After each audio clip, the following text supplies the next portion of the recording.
A bullshit? A bull.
He stays in my mouth. Calm the fuck. He stays in my. Calm the fuck. If I can get a. Calm the fuck down.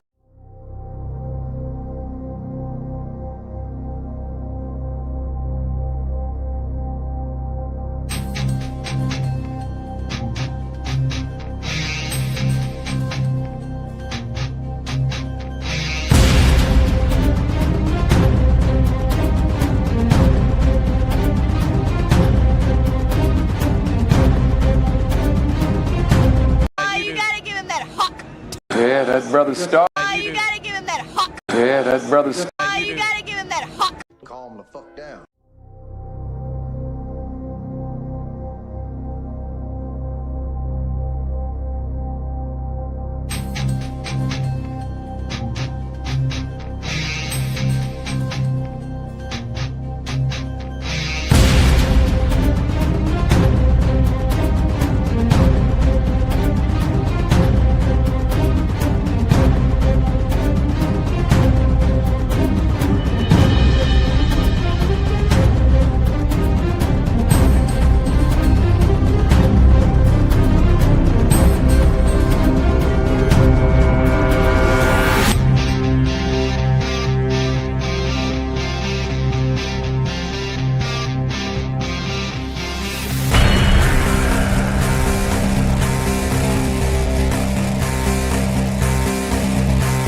I played with it earlier this week when I was giving out the love messages. Yes!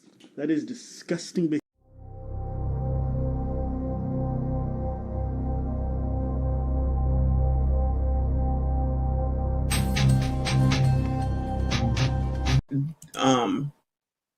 If I can get a quickie. Yes! That is disgusting behavior.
You're the kind of woman that I could give a lot of game. As much as you retire, love, well, maybe you don't have to ask. And I'd give you love. Hey, that's that jam. I'll buy your clothes.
Calm the fuck down.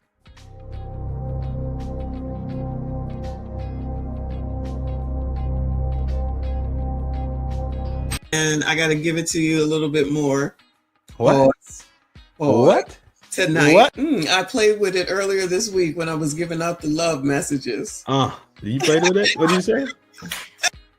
You just keep sliding that on in, don't you? Woo, speaking of back. Woo, Lord. It's all good, child. It's all good. I'm going to be back in it. Back is good. Ass is good.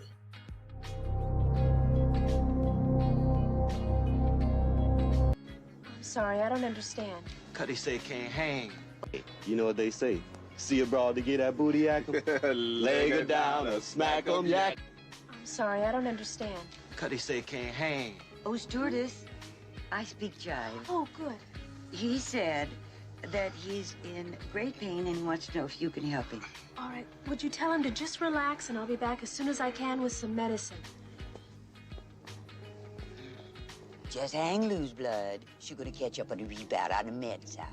What it is, Big Mama? My mama raised no dummies. I duck a rap. Cut me some slack, Jack.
Yo. Peace, power, prosperity to the village. Y'all already know what we're here to do today. Appreciate all the support, all the button hitting, all the sharing, all the comments, all their interactions. Appreciate it all from me to you. Hope everybody's having a beautiful Tuesday. Hope it was productive. Hope you got done what you need to get done. If you didn't get it done, you got a plan to get it done tomorrow. Y'all already know what we came to do. The future is female. That's it. Just that simple.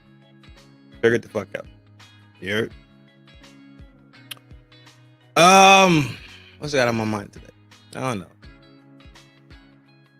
I do not know. It's been a long day. It's been a long day. But that's just life, right? That's just life. No complaints. It just is what it is. It's the nature of the beast sometimes. He and I is him. Slim, trim, and built to win. Your humble host, Trin, aka Granny's baby. Flaco Fuerte. The real McCoy. Numero uno. Yo. It's a pleasure.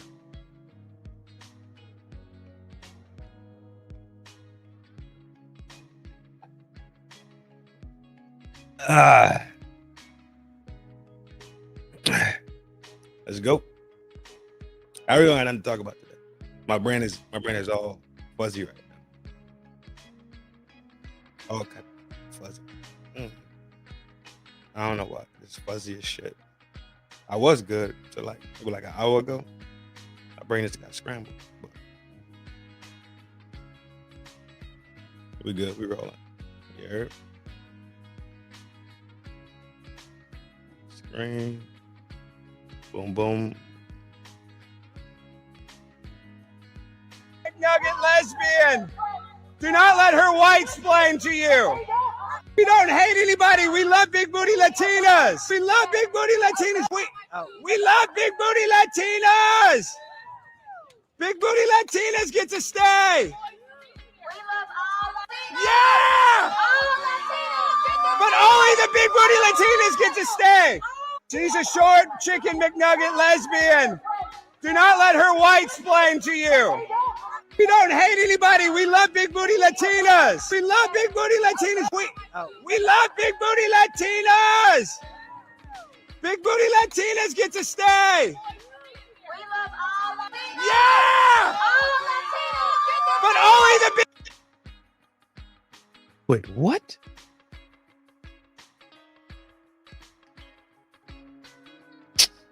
This is jackassery, dog. Ain't no way all of us... Nah.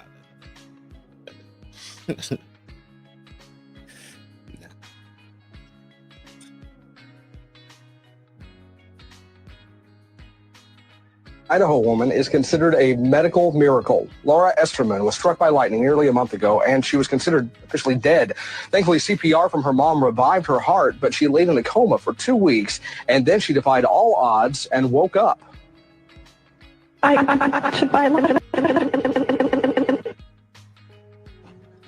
Well, obviously, there's a problem with that tape. She doesn't really sound like that. She doesn't remember the accident, but the evidence is clear.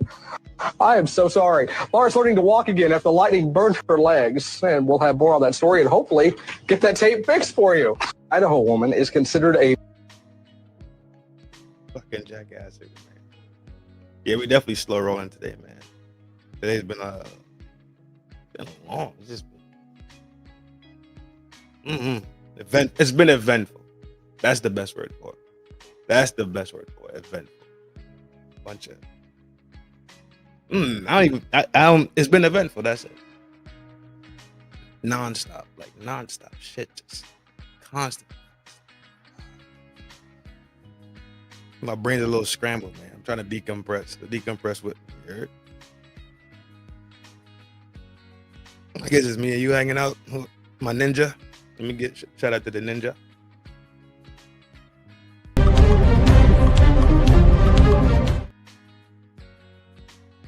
I see you out there. Appreciate the support, my G.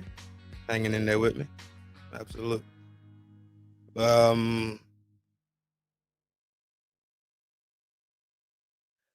Roots.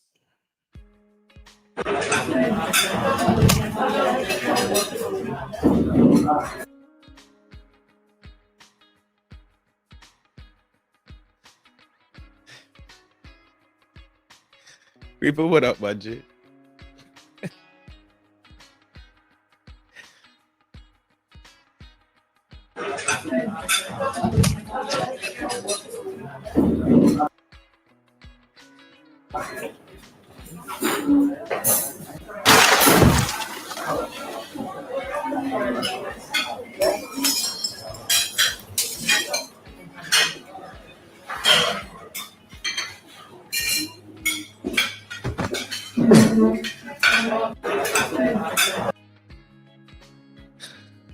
Pause, we're about to get off my break. Yeah, G. Yeah, it's good. It's just been eventful, though. Like, been a rolling ball downhill, though. That's it.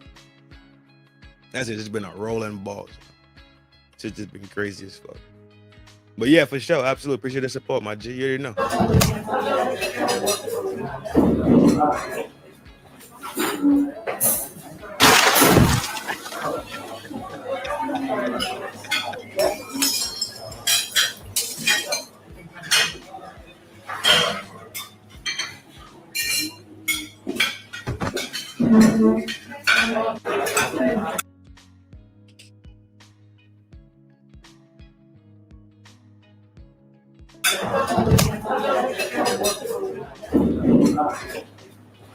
This is the one that got me fucked up right here.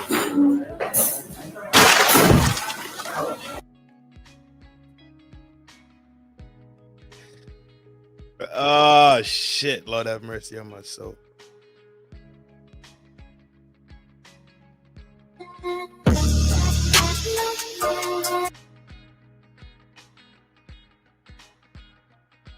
I've been watching the wrong sport this whole time. I gotta start back watching cricket. I didn't know cricket was getting down like this. They not playing in cricket no more. Huh? Even cricket got them now. Remember they had the ice skaters and the cyclists from a couple years ago? Now cricket. Have mercy. I ain't mad at you, cricket. Well, yeah, absolutely. Absolutely. I ain't mad at you at all. Let's roll, man. Let's jump into the main. Let's start rolling. Yeah, hope everybody had a beautiful Tuesday, man. Hope it was productive. Hope y'all got done what y'all need to get done. I have a plan to get it done tomorrow. Absolute. Hope everybody had a beautiful. Even people at home right now relaxing. Hope you got some relaxed time, decompression time. Taking your evening daily routine, ready to tackle the real shit that's out there, right? Get some rest. Check for the runners. Yeah, buddy. Track and field go crazy. Track and field goes crazy. They do.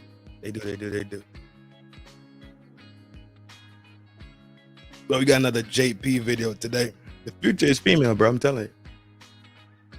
The future is female. Everywhere you turn. That's exactly what the behavior says. The future is motherfucking female. Yo, 638 OG, what up, bro?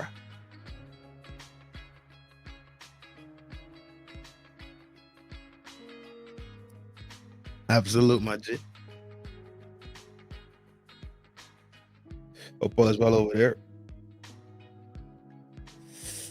Let's check this out real quick. The future is female, bro. I'm telling you. Become mandatory in our culture to assume that the feminist movement has elevated women to the status that they now enjoy. I'm not so sure about that. I think that technological transformation and plumbing has had a lot more to do with that than ideological movement, let's say, especially one based on resentment. But in any case, it is the case that women occupy a position in society that was unheard of 100 years ago.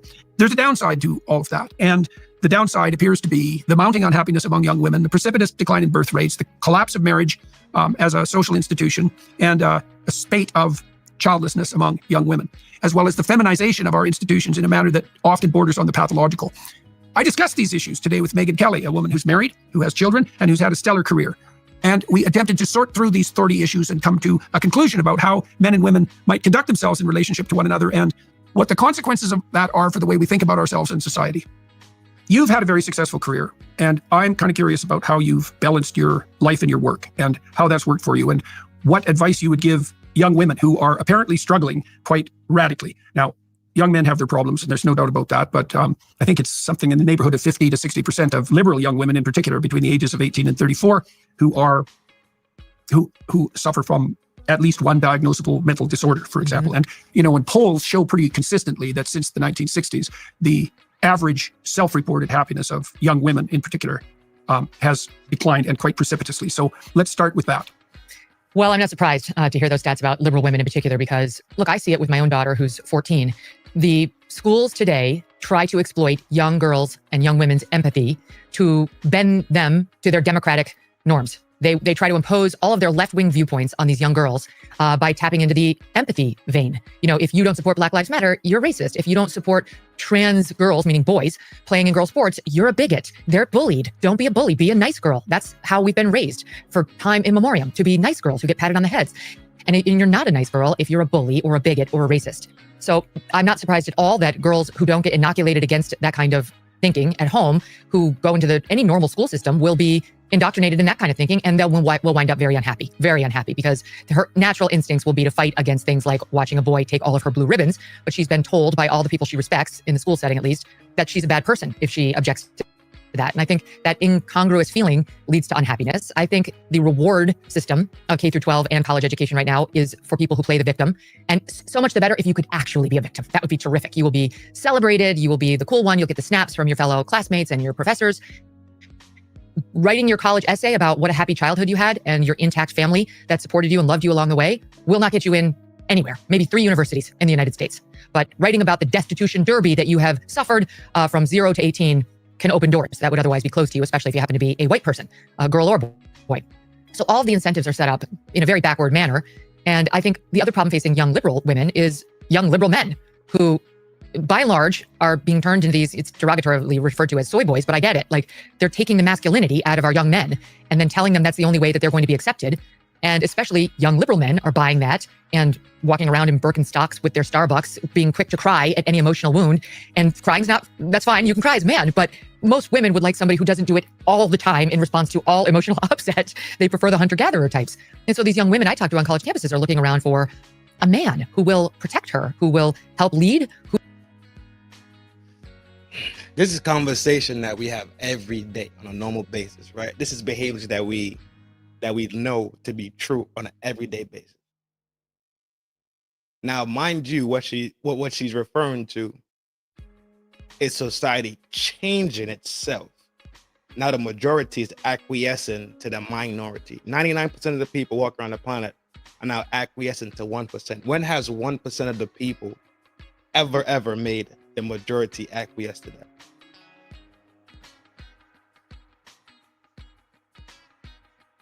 So not only do I have to stay in the safe zone, in the safe lane, or for fear of being labeled as a ist, a obic, or a ism, right? I have to mind fuck myself into pronoun games. I have to mind fuck myself into playing a weird game, regardless of what my mind knows to be true. Regardless of what my mind knows to be true for the majority of my whole life, now, today. Because y'all want to go against natural life and natural order and natural law. I have to mind fuck myself, or else I'm an ist or over. Based off the 1%'s opinions of themselves.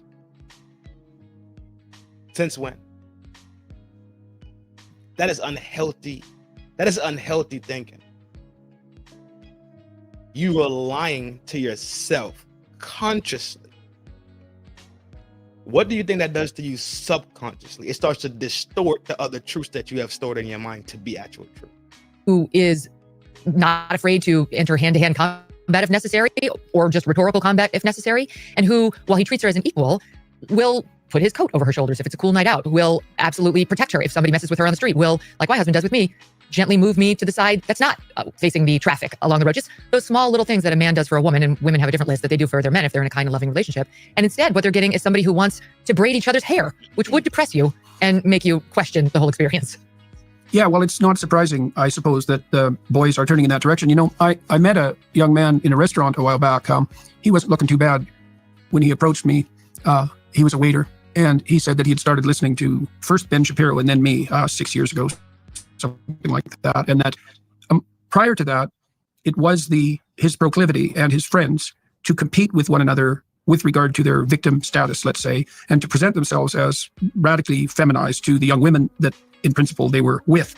He said that was necessary with the girl he had dated at one point because she was very radically liberal, and that was a job requirement, you might say. And he shook all that off and told me and my wife, who was sitting with me, that he was much happier for it. But it doesn't really surprise me, Megan, because boys are not well served in the education system at all, right? Their play preferences. I was just reviewing some stats on ADHD over medication among young boys with one of my.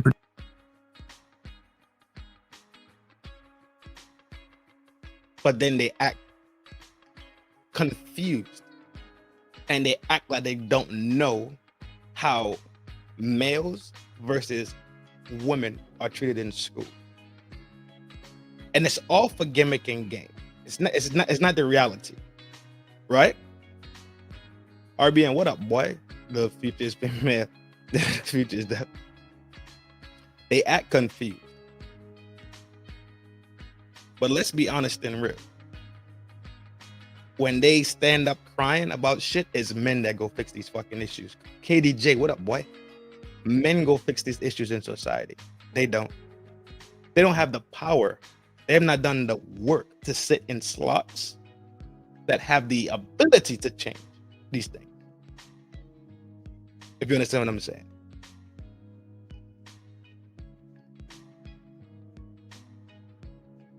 You think I'm bullshitting when I say how men are underserved and how he's saying men are underserved, and I tell you all the time, as men, young boys, we grow up knowing for a fact that the world doesn't care about us. They don't care about our feelings. They don't care about what we want.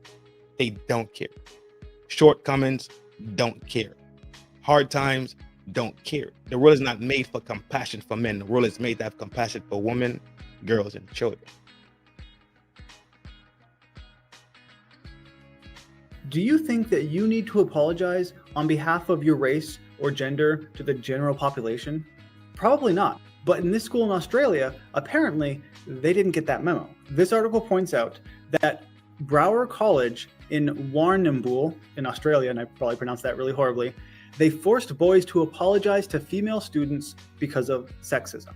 It starts by saying that parents were outraged after they learned that their sons were forced to stand up at an assembly and apologize to their female classmates. The students were told to apologize to girls for offensive behavior on behalf of their gender. That, to me...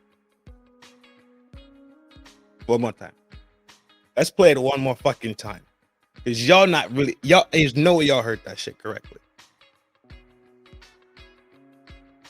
That Brouwer College in Warrnambool in Australia, and I probably pronounced that really horribly, they forced boys to apologize to female students because of sexism.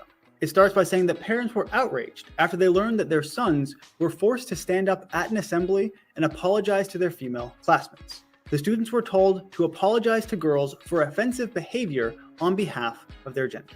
That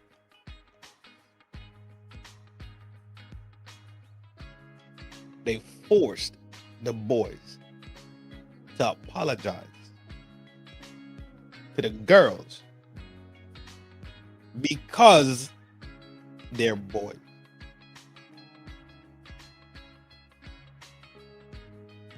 What type of sick psychological fucking game was that? So subconsciously, you implanted into those boys that men are bad. You subconsciously planted into their fucking minds that they need to be sorry for something that they had no say-so over. The thing that God gave to them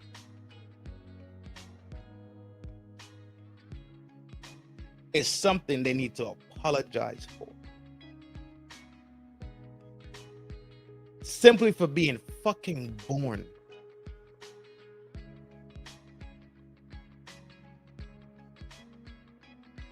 For XY, you need to apologize because the gift of life from the Almighty Creator that lives above us so high and uses the earth as his fucking footstool. You need to be apologetic for that shit. Gifts from God, you need to be apologetic for. That's the psychological game they play with them boys. They never asked to be born. They had no say. They had no say so in their parents fucking. Not one. They had no say so in their mind doing a mom taking a 9-month special.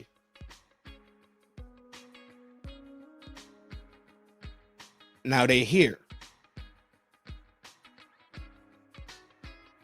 And they figured out how to put the square in the square hole, the square, the triangle in the triangle hole, the circle in the circle hole. They figured out 1 + 1 = 2, and 2 × 2 is 4.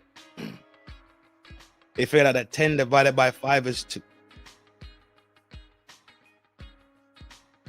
But now they also have to figure out the fact that they were born who they are without any say-so in it. In fact, it's something they need to be ashamed of so badly. They need to be sorry for it. What type of sick fucking shit is this? So subconsciously, the child is thinking, because I have a pipe, I'm bad. What the fuck does this child think about his father then? His uncle, his brothers. That, to me, sounds like the epitome of sexism. Essentially, though, the school was forcing this apology because there were more than a dozen students and parents who raised allegations of harassment and assault on campus. And effectively, instead of looking at the actual specific allegations and finding out who should be punished or what they should do, they decided to just punish everyone more broadly, I suppose. The principal said that as part of this discussion, talking about the harassment and assault on campus, boys were asked to stand as a symbolic gesture of apology for the behaviors of their gender that have hurt or offended girls and women.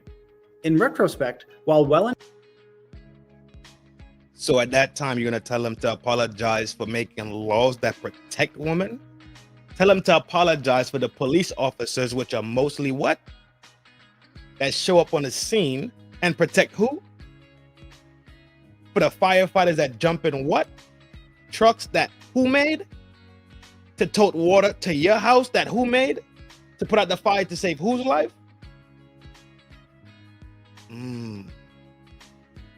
Do the girls then turn around and say, thank you for doing all the hard work that you have done to make my life so fucking comfortable?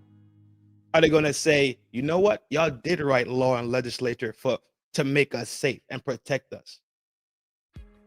Y'all do go out and fight these wars in these other countries. Do they do that? Y'all go out here and pave these roads and sling wire and bring current and electricity into my neighborhood. Do they say that?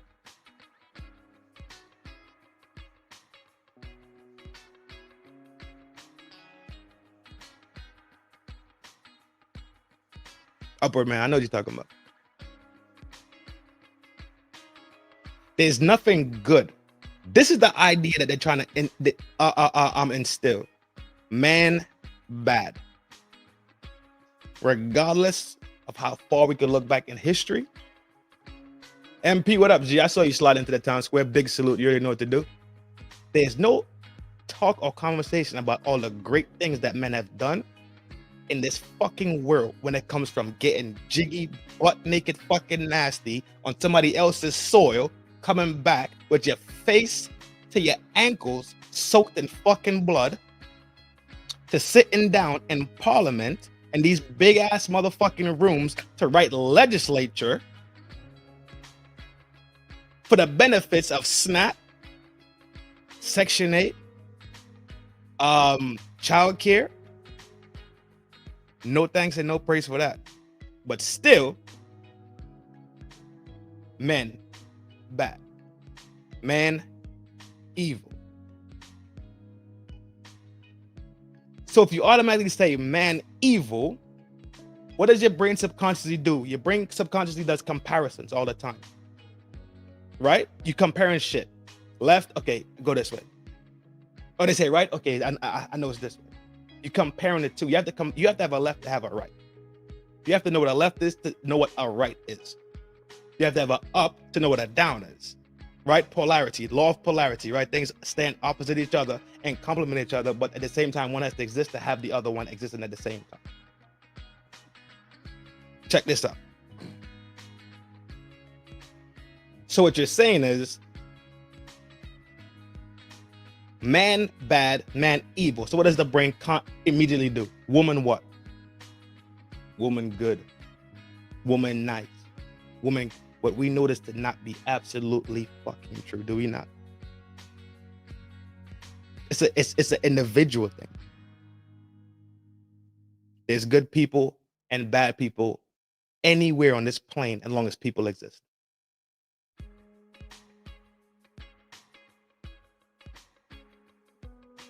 But this is how evil they are. This is how they decide to break down society now. I look at this right now when they talk about marriage rates. All these things are dominoes in that game. And the first domino falls, and guess what happens? Domino 2. Domino 2, strike domino 3. Domino 3, domino 4. 4, 5. 5, 6. 6, 7. 7, 8. I don't know what fucking domino we on, but we damn sure far from the fucking beginning. We are damn sure far from the motherfucking first domino falling. Trust me. We are down fucking line from that motherfucker. Far. And if you know about the dominoes, when you was a kid and you should set them up and try to see how clever you could be with it, right? You didn't just make straight lines. What you do? You made little turns, try to make a little S, make it like a snake, try to make a left. Yo, this shit is not coincidence at all. This is purposely done. So now today, when we look at the marriage rates and we say, well, these people right here are married at this rate. These people are at this rate. These people are this rate. But oh shit, divorce. These people are at this rate. These people, these. And you go look at the numbers, and now you can understand why every day you fucking turn on the TV. Since I know for sure when I came to America in '93, and I was up here for summertime. I was in Brooklyn. I know for a fact I used to watch TV with my cousin and them, and there was man hate on TV back fucking then. Scrap that. That's the 90s. Let's look at 25 years in this new century. Say less. Untensioned, we recognize that this part of the assembly was inappropriate. Yeah, you think it was inappropriate. Now, I'm not going to pretend that the boys who were forced to stand up and apologize are traumatized from this, because they probably aren't. But to be honest, if that were me, I'd be pretty upset. I didn't do anything wrong. You're lumping me in with people who have, I guess, assaulted and harassed women or girls.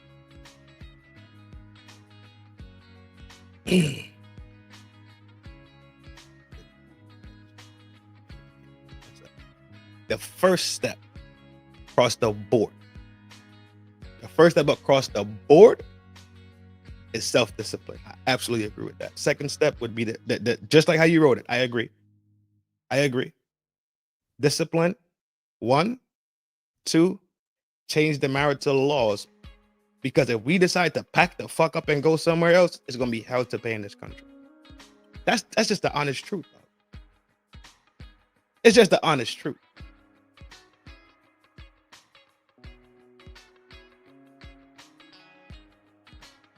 They literally say they do not need men in society. What the fuck are y'all going to do, dog?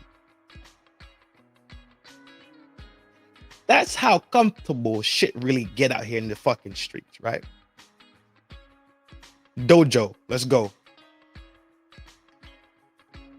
You rise through your rankings, your belts, rise through your belt, rise through your belt, rise through your belt. Now you got your black belt.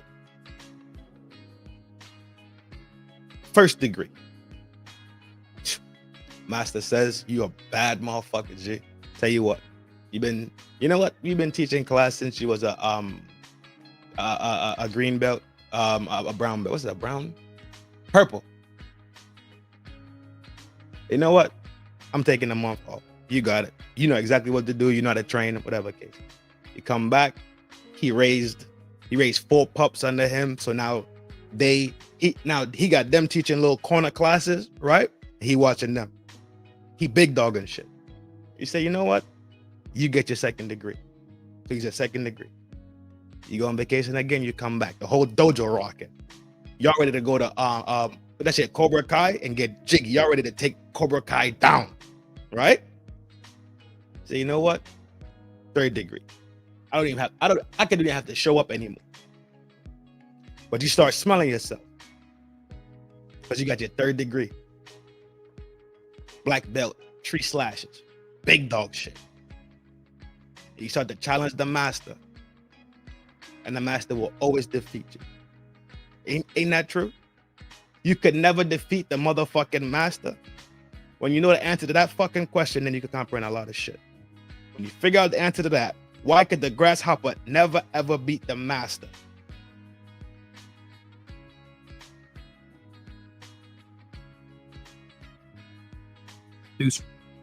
And what the original hypothesis, such as it was with regards to hypothetically hyperactive boys, was that stimulants, which is what Ritalin is, have a paradoxical effect on hyperactive young boys, calming them down. And that's complete bloody biochemical nonsense, and it's a lie psychologically. What stimulants do is focus people intently on whatever they happen to be focused on. And they have exactly the same effect on ordinary boys as they do on hyperactive boys, not least because 90% or 95% of hyperactive boys are actually normal.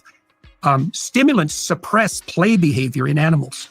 So if you give stimulants to young juvenile rats, for example, who are very playful, then they stop playing. And that's exactly why they're administered to young boys in schools. And so their play proclivity is punished quite severely any attempt they make to be competitive in a world of cooperative games. And there's really no such thing as a cooperative game, although all games that are rule governed are cooperative. Any sign of ambition they have is pilloried. They're associated constantly with the destructive patriarchy and presented to the world as enemies of the planet. And so it's not surprising that they tilt in a, let's say, feminized direction, especially to appease the angrier women. And there's a deeper problem here that I'd like your thoughts on. You know, the most woke disciplines in the universities, and that's really saying something, are the female-dominated. The more female-dominated they are, there's another contributing factor, right? So the less cognitive power the discipline requires, the more woke it tends to be. So physics is about the least woke discipline, whereas social work, well, you know, the less said about social work, the better.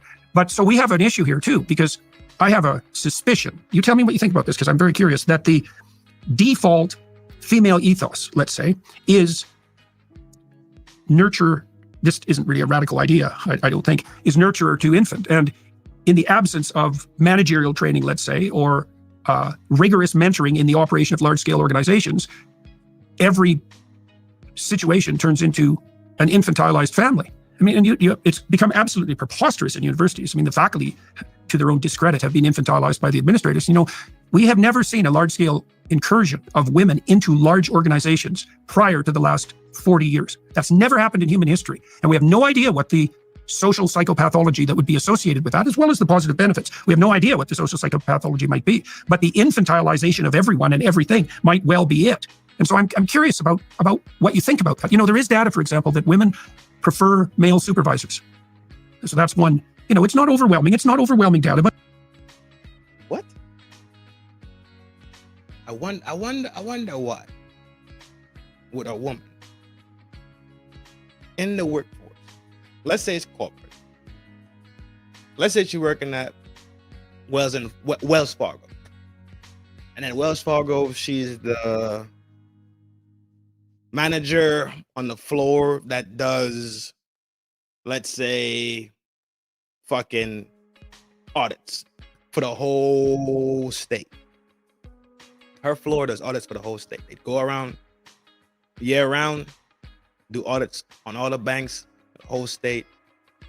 But she's a big dog, right? She had a lot of responsibility in her hands.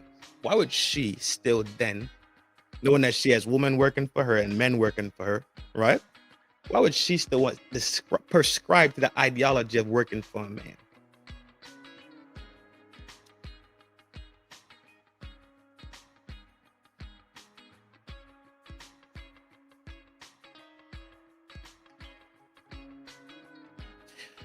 I'm gonna give you something else too. Stand by for this. Ladies, grab your fucking drawers.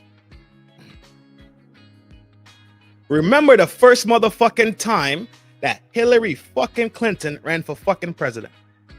Yeah, boys and girls, hands up. Remember? All right, cool. Moving on.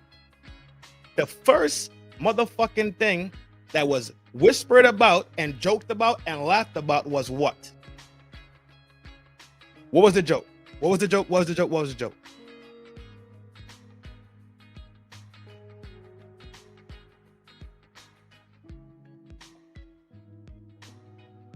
I do not want her to have the time of the month, be emotional, and push the red button. That was the fucking joke.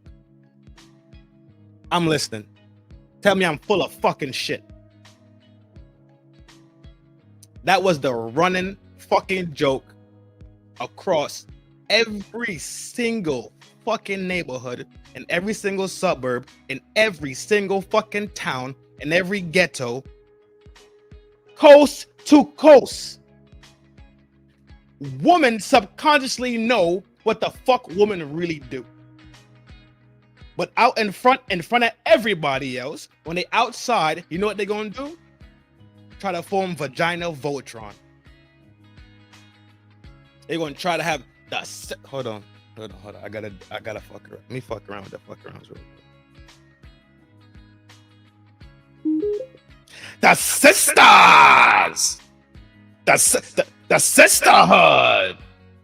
Fuck out of here with y'all bullshit.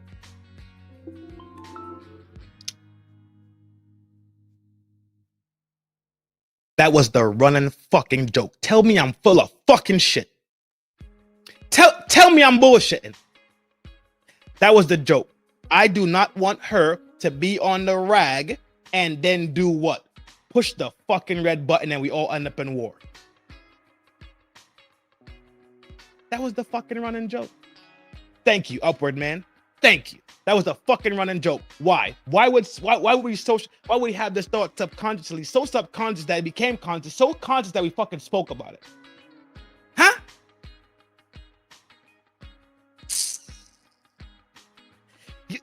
We know the absolute truth. Let me explain it to you again. Jordan Peterson said it last time when we watched the video, right? We watched the video. He brought up the fact of physical combat. He brought up the fact that women hitting men is almost absolutely accepted because women pose no real significant threat against men. Did he not fucking say that last night?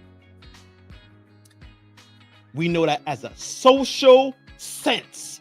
So everybody in society is completely aware. Everybody in society has a social sense. Social sense meaning we all know that shit to be true.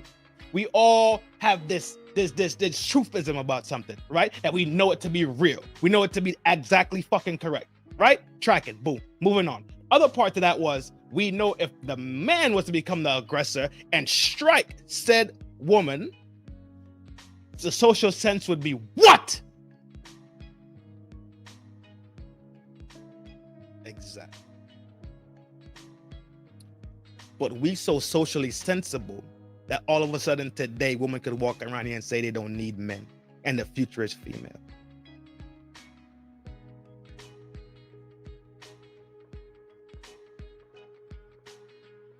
Are y'all tracking this insane shit? It's how they want it, when they want it, right? And it doesn't have to make any sense. It doesn't even have to be true. It's all based off of feelings. And one thing about feelings is feelings can never be calculated. Can't. Feelings are so fickle, they will change within minutes of each other. That's what feelings are. Facts, they calculate them, substantiate them, rerun them,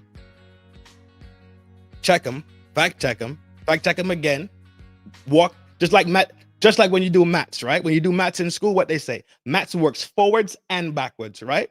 You put in you plug your formulas in, especially when you're doing what's the one that, with the x's and 1 and 4x plus 5 equals, what's the algebra?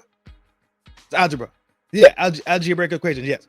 When you're doing that shit, it works forward and backwards immediately. That's how you check your answer. Right? You do the equation, you plug it, and you work it backwards and you know if it's true. You can do that shit with stats and facts at any fucking time. Nice, easy peasy, right? Algebra, yeah. You can do that shit anytime. You cannot quantify fucking feelings. You can't. But we are now thinking about feelings are so fucking high that they want to have it quantified because they have to express feelings. Y'all not seeing how sick this shit really is, dog. You have to express how you feel to me. So then what I have to do is what? Accept it, spin it around, and I also have to fucking validate your feelings. When you start validating feelings, what you are doing in a smaller sense, what you're doing is you are substantiating that feeling and making that feeling real. Fuck they fucking feelings. Don't give a fuck about them. Fuck it. It'll make you a better person. Trust me, I'm telling you what I know to be true. That's all I do when I come up here. I tell you what the fuck I know to be true.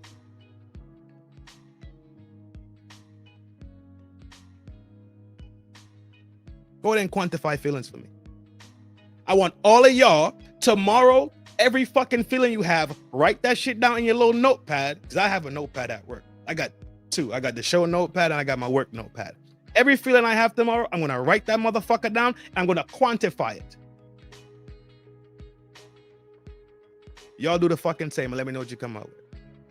It's suggestive, and obviously that doesn't mean there are no good female managers. We're talking about broad trends here, but we do potentially have a major societal issue in that men have their pathologies that are expressed socially: aggression, antisocial behavior, drug and alcohol abuse, a tilt towards a kind of self-serving narcissism in some cases, but there's no reason to assume whatsoever that women wouldn't bring their own pathologies to the workplace. And it is the female-dominated institutions that seem to be the most woke. mean, and that's how the 18 to 34-year-olds vote as well, right? They're radically out of phase with the entire rest of the culture. So what do you think about that? And how would you reflect on that, like in your personal experience with the organizations that you've worked with and the managerial situations that you've been in? It makes perfect sense to me. I accept that as a likely cause of the problem that we're seeing, and probably the more than likely culprit of it. I see exactly what you're saying. And, it's, I guess with today's generation, I ask, it's like a chicken egg? Like these woke institutions are trying to exploit girls' natural empathy, as I said. But those women at some point were the first ones in to a system that hadn't been exploiting their empathy. And they ran wild with it, clearly, because we're now at the place we are.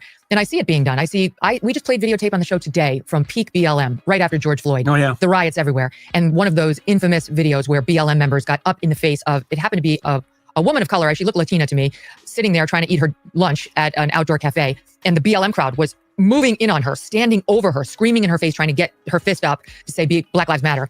And it was all white women. And I remember this from when I lived on the Upper West Side. There's a trick.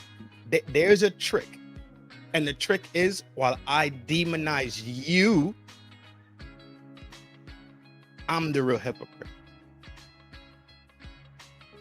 I'm the real hypocrite. Especially when you talk about these institutions that are specifically made to push agendas like what BLM made to push an agenda. NAACP specifically made to push an agenda. ADL push an agenda. I'm telling you, while they are condemning people and talking that shit in this direction, the trick is they're the fucking hypocrite that are really the ones committing the shit that they're fucking accusing you for. It's called an inverted fuck. It's inverted. It's an inverted fuck. It's something, but an inversion of something. An inversion, perversion of. Oh my God, fuck. Rolling. Which included 2020 during the George Floyd-a-palooza. And it was all white women who tended to have some money in their Lululemon out there at these BLM protests. It's like, okay, these women would never want that crowd coming back to their apartment building with them at the end of the day, but they want to be out there on the streets and pretend that they're one of them, that they understand the experience that, your average inner city person of color has had. It's a lie. So I accept, because I've seen women behaving terribly over the past 5 years in particular, and they're at the apex of the bad messaging, and they're the last to come along on the Trump train, which is also disturbing. Those same stats I've seen from that you're citing with the young women in particular. They're obsessed with abortion, which I just think speaks to a lot of things, like the absence of religion in the public square. No one's even telling them the other side or the other options. We had laws at one point where you'd have to show women the picture of the fetus before they could abort it, and those got struck down. It was like, no, you can't even show her what she's doing. So I just think the whole system is set up to breed that kind of woman. Like, you'd almost think that it's the kind of woman that society wants because they're so prevalent. Welcome to this episode of Parenting. Our 13-year-old throws tantrums quite often, loud screaming tantrums when he doesn't get his way. There's a time in every child's life when he or she realizes they stand up. The question is, did we tilt in that direction with, there's certainly a strain of feminism that developed particularly in the 1960s, although it was there long before that really did in some ways aim at that kind of women. And let me ask you something as well that's deeper. I've studied malevolence as deeply as I can for a very long time, and the philosophical representations of malevolence and the theological representations of malevolence. And the deepest representation is Luciferian. And that trope underlies like the evil scientist in popular entertainment, the idea of the intellect gone mad, the intellect that worships itself, that then usurps and attempts to put itself in the highest place. And so there's an idea that, this is Milton's idea, that, Lucifer, who's the spirit of the unbridled intellect, the light bringer, is the spirit that was most finely made that went most dreadfully wrong. And so the psychological idea there is that there isn't anything more remarkable about human beings than their cognitive ability. But if it becomes master instead of serving something higher, then look the hell out. Now, there's an echo of that that's very, very deep with regards to the maternal instinct. And I think this is what's played out in the Genesis story of the consort between Eve and the serpent. What seems to me to happen is that Eve clutches the poisonous serpent to her breast. And so that's an overextension of that empathy that you described, which is the core element, let's say, of the maternal instinct, and the instinct that the species itself depends on, right? Human beings have the longest dependency period of any creature by a lot. And human infants are markedly helpless. And so that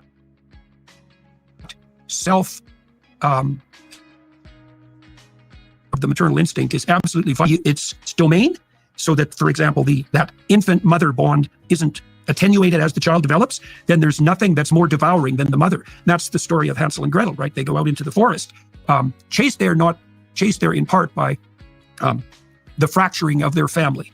And they find a gingerbread house, which is a little bit too good to be true, right? It's not only a house, but it's made out of candy. And so maybe you might suspect that the jig is up when something's painted that beautifully on the outside. I'm oh so compassionate and embracing. And of course, inside there's a witch whose goal is to fatten up the children and to make them helpless so that she can eat them. And so fairy tales are pretty vicious in that sort of representation, but that's also a portrayal of how all devouring the maternal embrace can be if it overextends its domain. Yeah. Now, it's not like men get off easy in that Genesis story, by the way, when Eve decides she's going to put herself at the center of the moral universe, because that's what she does. She's tempted to become like a god because that's the temptation, and she clutches the serpent to her breast. Adam doesn't object, and he goes along for the ride. And then later in the story, when God wants to walk with Adam so that they're working together, let's say, Adam is hiding behind a bush because he's realized that he's naked. And so the woman and the serpent have made him self-conscious, and now he doesn't have the courage to walk with God. And when God asks him why, he blames the woman, and he blames God for making her. And so I don't want to lay this all at the feet of women, because what I saw in the universities, for example, is that, let's put it this way, that when the maternal instinct went astray, partly because it didn't have any valid target, the men just backed off and didn't oppose it. And so, they're...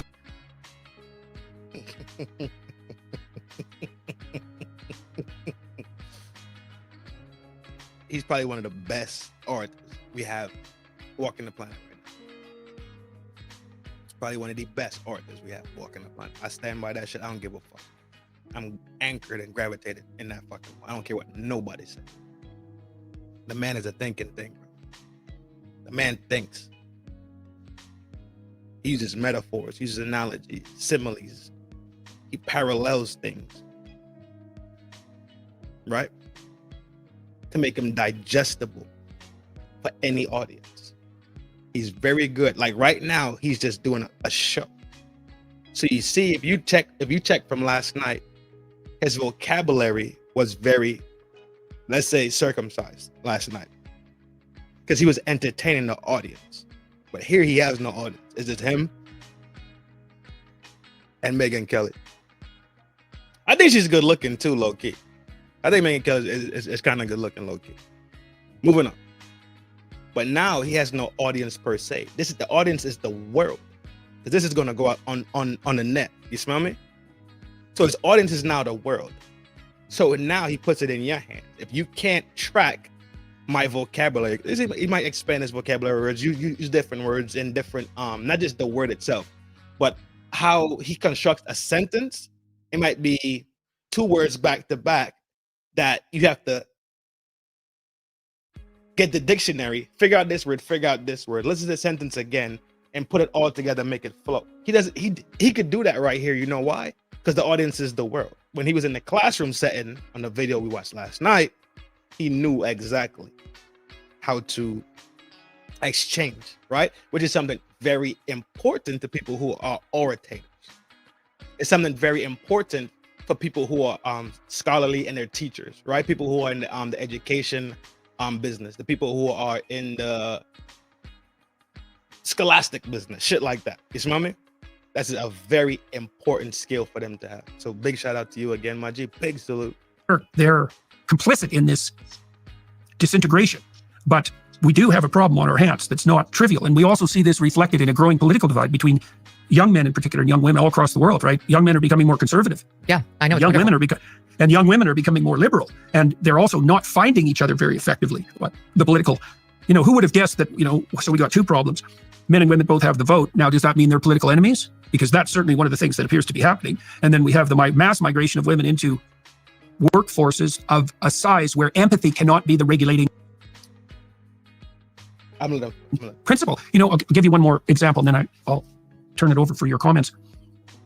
If empathy was the appropriate ethos for operation in a corporation, let's say, beyond the size of the family, then the personality trait agreeableness, which is the index of compassion and empathy, would positively predict workplace performance, particularly among managers.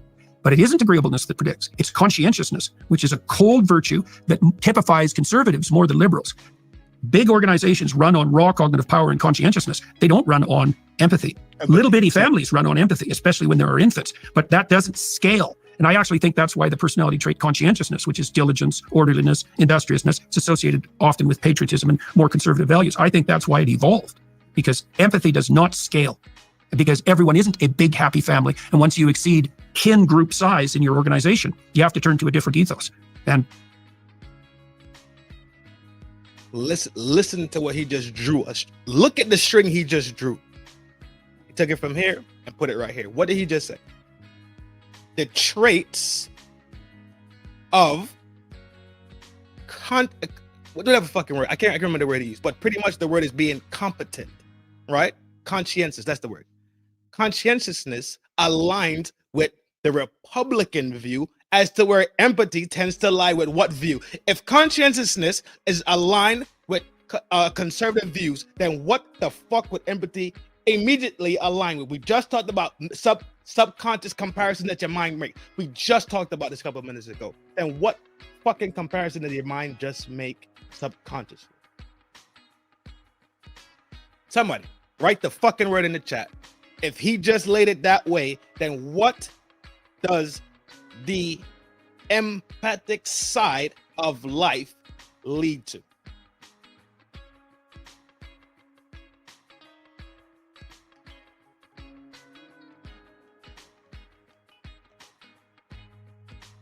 I'm waiting.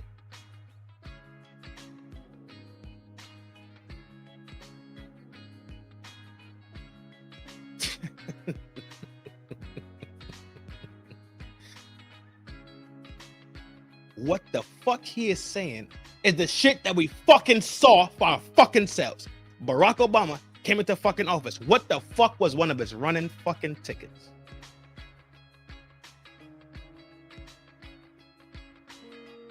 Uh-huh. Think about it. What was one of the running tickets he had? Y'all know what it is. Cool. Second term, I believe his second run was taking the Fed's thumbprint off of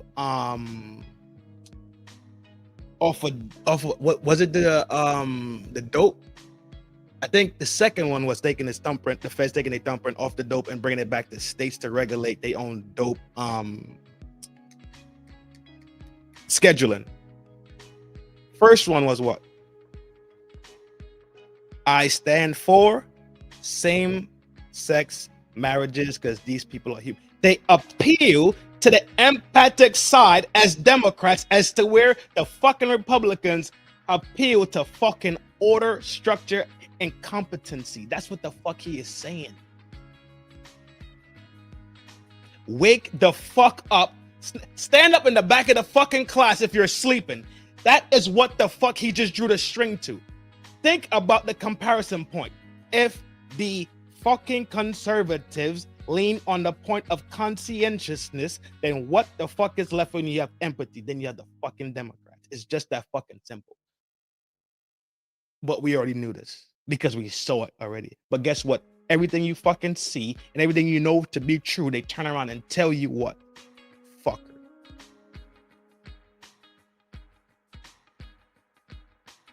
Tree called Monty. You on the beach in Jamaica, living your best life, drinking a rum punch, no shirt on, just some shorts. You, girl, you got your little seashell fucking brassiere on with your little sarong skirt with no drawers on, living your best fucking life. And you see a Rasta dude with a little table and he got 3 coconut shells and he want to play the fucking can you find the fucking ball game. You see the ball? It's right here. The ball. This is the ball. You see? I put it under the middle shell. I cover it up. You know where it is? Slide a hand in front of your fucking face. Slide a fucking hand in front of your fucking face. But guess what you do? Absolutely nothing. You sit there and you fucking suck the fucking nipple of fuckery and bullshit. Simply because guess what? To be disagreeable is harder than just saying yes. Yes. to stand and be grounded and anchored in your fucking morals and your fucking character, that's fucking hard. To say this shit here, I ain't fucking jacking it. That's fucking hard. But you know what's fucking easy? You know what's fucking easy? To be like a fucking skinny ash tree in the fucking wind. Whichever way the wind blow, that's the exact direction you're gonna go. That's fucking hard. The hard part is standing when you stand on your 10 toes, dog, and let shit be what it is. Agree or disagree. Ride for what the fuck you believe in to be true. Hence the reason why Candace Owen today is such a fucking titan in these YouTube streets, in these Patreon streets, in this digital space streets, in real fucking life. Y'all out here and y'all seeing it, and this the part that pisses me the fuck off, that we act like we're fucking delayed. We act like we're delayed and we play the get along to what is it called? The get along gang, the go along to get along gang, get along to go along gang, whatever the fuck that phrase is. But pretty much what it is you sit there quietly and nod your head and shake your head yes. No one inside is boiling your fucking gut. Your stomach is fucking growling and is boiling you and eating you from the fucking inside. But guess what you do? You shake your head and smile in compliance.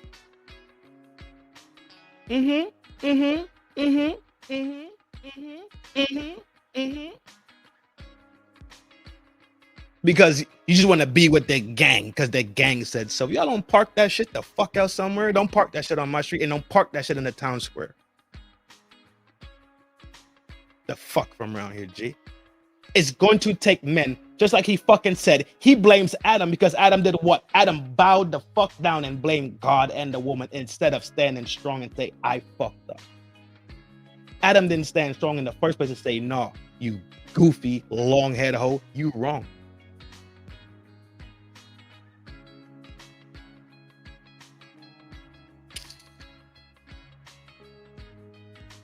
Y'all tweaking, dog. If that's how y'all get down, dog, wait, y'all sit there and just shake your head, and smile and play fucking timid and tuck your fucking tail. Do not park your fucking chariot in the town square. You're not fucking welcome. Back the fuck out. That I think that's particularly problematic for unconscientious women who self-aggrandize on the basis of their compassion. Yeah, there's a lot in there, and I agree with a lot of it. I keep thinking about the fact that, look, I'm a Gen Xer, and I was raised by a boomer, right, who was part of that first wave of feminism, who, they were told you can have it all at the same time, and you're kind of a failure if you don't have it all at the same time. And that generation of mothers did as told and left their kids alone for a large portion of their childhoods. And that wasn't a bad thing. And I have a great relationship with my mom. I'm not saying I'm glad she wasn't around that much, but it led to self-sufficiency and independence and absolutely no overbearing motherhood. That wasn't a thing in the 1970s or the 1980s. We were so neglected. We were called latchkey kids, where you had a key around your neck to let yourself back in after you walked home from school, and you didn't really know when your parents were going to come home. There were rules like, be home when it gets dark. Your parents had no idea where you were and really didn't care. Those were good things. Those were, building the ties for appropriate separation at the earliest possible age. Love always remains, caring and all that stays, but not overbearing motherhood or fatherhood for that matter. And that generation, so that's me now, and maybe my brother and sister, who are older. And I think we'll raise the solution to the problem that came just a little bit after we came. Because I think what started to happen was those women got into the workforce and they were doing it all and they would commit to work because there was an understanding that they would not blow it for the next generation of women. They'd been given the keys to the kingdom. Now you come in and you do well at these jobs and you don't talk about your kids and you don't leave to go home early and you don't insist on flexible work schedules. So the women did it. And they raised tough Gen X kids who were fine. But as they started to get more rights at the office, and it sounds great on paper, okay, flex time, and I only had to work part-time, and I have to leave early for this thing and the other thing and so on. And the workplace started to bend more to supporting what mothers needed in their motherly roles. The mothers were home more, and I think started to overcorrect. Started to see go from the latchkey kid to the, the helicopter parent, right? Where I'm never leaving you alone. I'm gonna somehow overcompensate and be the parent that I didn't have or that the generation before me didn't have. And slowly we started to migrate to parents who never leave their children alone. Mothers and fathers for that matter, but especially mothers. And that leads to helplessness. And it leads to leaning into victimization and finding the newest disorder and overplaying any injury, because you can get attention that way, especially when you have a mother whose competition you can potentially beat by overacting your injury. Or what? So you mean to tell me if I complain and not just me complain? we all could complain and we could make some shit shake? Huh? And laws could change? Huh? Because men are so fucking evil. They've been changing laws. They've been changing corporate fucking contracts. Adding new fucking shit.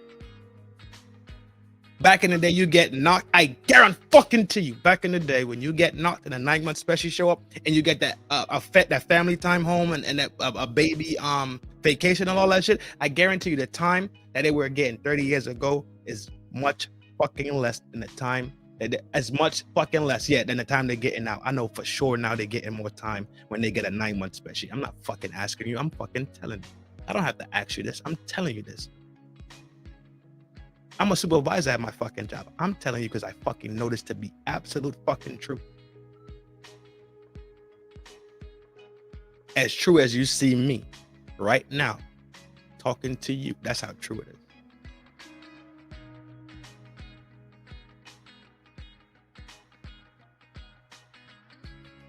So every time there's a fucking complaint, men get up and go fix their fucking issues. Where else does this happen at? Relationships. Ain't that strange? Ain't that strange how we keep looking at this fucking world that we so fucking evil and bad and and ain't shit in and not needed in? Every time they open their fucking mouth, a remedy and a solution shows up. But now they at the stage where they feel like they can now defeat the master. You can never. Oh, you thought you was tough, huh? You thought because I show you my skill and you are 3-degree black belt, you think you can defeat? You cannot defeat me. My name is Master for a reason. They call me Sifu. Fuck wrong with you? You can never defeat the master. Or you're upset, etc. Like if you're in competition with a job and she's got to go to the job and you know that, you don't do anything as the child. You understand that's the deal. But if there's a split between her intentions and you've got to play for it, I think you lean into more upset, more victimhood, more things that would get a mother's attention naturally. Oh, you think because you are 3-degree black belt, you can beat the master? Oh no, you can defeat me. They call me Sifu for a reason. Come on, grasshopper. You can't fuck around with me. I'm the master. Oh, you think you're tough now because you have all these rights. You think because you march on the street, you are tough now. Oh, I am the... Oh.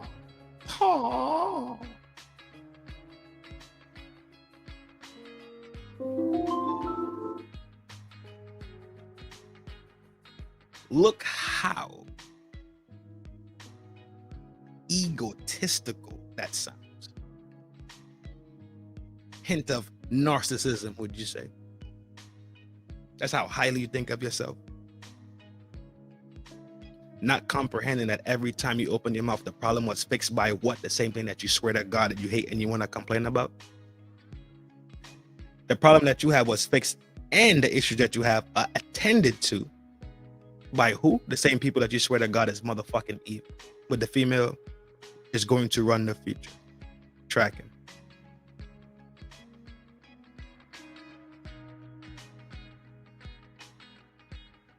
You still, even today, just as when the first domino was hit, still need men. And there's ignorant women that run around this planet preaching this bullshit that men are not needed and they don't need men and they could do it all. Those are the ones that we really need to G-check and let them know and let them walk that path. If a police officer shows up and he's a male, send him back. Your house on fire and a bunch of dudes show up to rescue you, send their fucking ass back. You go to this to get your oil change, there's a fucking dude, send his ass back. The pipe bust in your house because it's cold, frigid winter in Wisconsin. Guess what? A male plumber show up, send his ass back. Do it. Do it. Just do it. Because y'all got it. That shit sound good when y'all in your little fucking sound booths and y'all talking to each other. Hold on, let me do it. I don't want a man, I don't need a man, I don't want a man, I don't need a man. They ain't shit, girl. I saw Rodney last night up at the Players Club. And you know he got Sharonda pregnant, right? And Sharonda, her mama, Gina pregnant with his baby. You know they ain't shit, girl. I tell you what, they ain't shit. They never done shit. They never gonna be shit. Cause their mama ain't shit, their daddy ain't shit, their mama was ain't shit. And she fuck they ain't shit.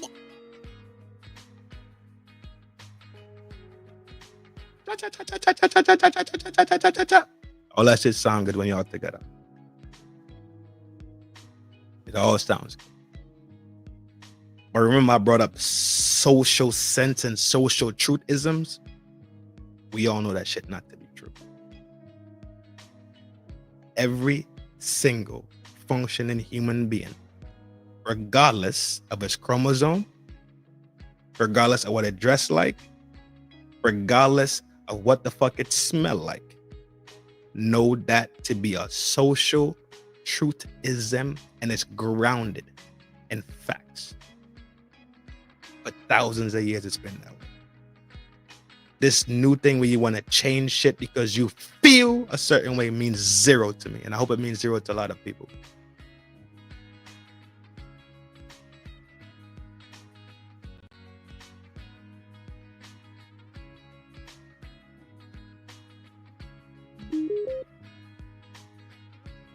Ooh, girl, I be in trouble if you left me now. I don't know where to look for love. I just don't know how.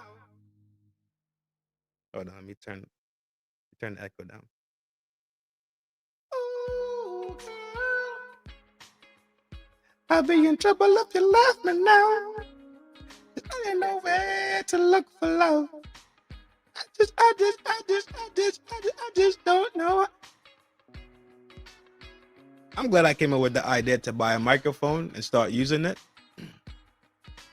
Just like, I'm glad I was the original. I'm glad it was came to me and I just decided to buy a microphone and see what happens, and it turned out to be magic. So, you know, I got a pretty much a mainstay over here, Missy. I'm gonna make sure she get a microphone, and maybe we do a karaoke joint. You know what I'm saying? I think I'm gonna get her a pink one. But yeah, man, just idea after idea, just I'm going crazy over here. Messi, would you like a microphone?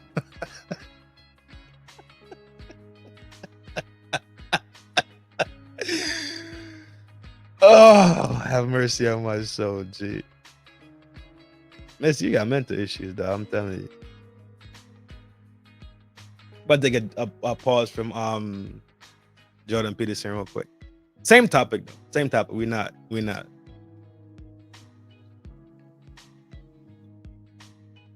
Who jacked? Somebody. Who jacked? Who? Tell me. Sister. In a sisterhood. Where they baby daddy? Where they baby daddy? I can't fucking do it.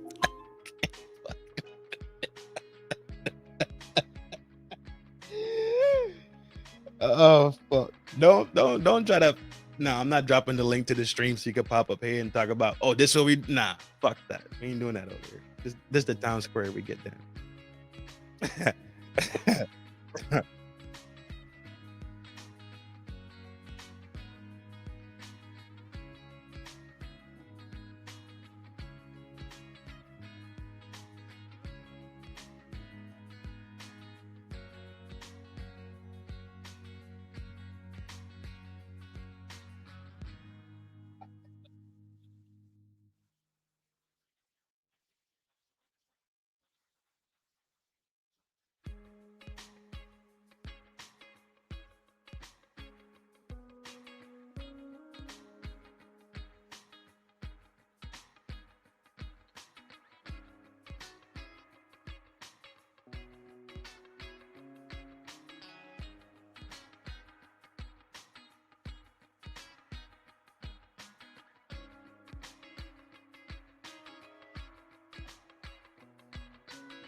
So earlier, right? Remember we looked at the video that they did in Australia with the boys, how they subconsciously implanted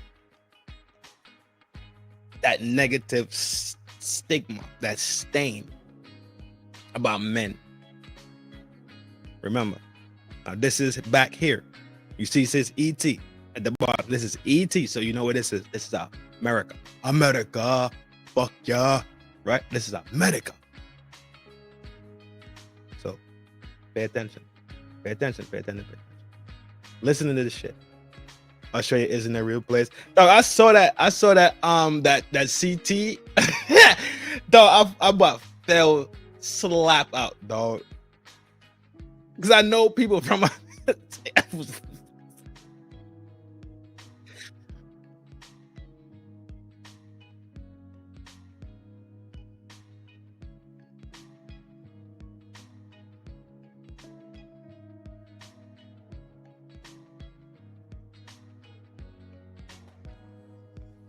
Hey, what's up? You wanted me up here. What's up? I'm not doing that. that. You wanted me up here. What do you I'm want? not doing that. What do you want? I'm not doing anything. You sent me the link. What do you want? No, you just hacked my fucking stream. I hacked the stream. You up here singing like me. You up here saying my shit, jacking my shit. You. I'm just waiting for you to say that. I thought that 92% was supposed to shut the fuck up. Well, I thought that 92% was supposed to shut the fuck up.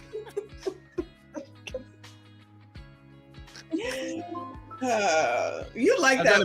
I'm having a serious fucking stream tonight. What is wrong with you? I can tell. Well, then you shouldn't. What are you doing? You shouldn't have me up here because I'm not in a serious mood. Don't grab that stupid ass microphone either. What? Right by my side. Why do you blow into the microphone? That shit is so fucking. It's so fucking. Cherish the day. Won't go astray. Oh, that's that shit. That's that shit. Won't catch me running. Moving the way that I'm. That's it. That's that work too. You said why do I blow into it to make sure it's on? That shit is so fucking aggravating, dog. It's like. That's how I do. Nah, you can hang out for a little bit though if you want to. Give me that. What does that mean? Justin, what up, folks? Yeah, especially if he sends the damn link. Just admit that you hacked it. Okay, I hacked it. Yeah, I can't get StreamYard to work, but I hacked the damn computer. Okay. StreamYard, fucking Streamlabs, OBS kicking motherfucking ass. Right. But you get a hack. CM Thomas, I see you. CM, what's up, man? One of my other snow brothers.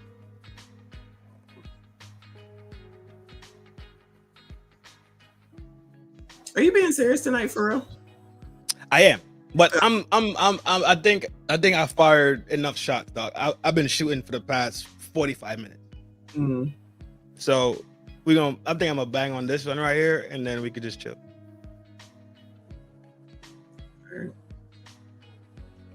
Well, I'm not even watching the whole video. So that damn video was over an hour long. I saw that. I said, I know I can't hang for that. The Jordan Peterson and Megyn Kelly. Yes. So because they both long-winded. Let's not get twisted. Yes. Both them of us could talk. Mm-hmm. But it's like he doesn't want to leave anything not said. Mm-hmm. So I get it as an orator.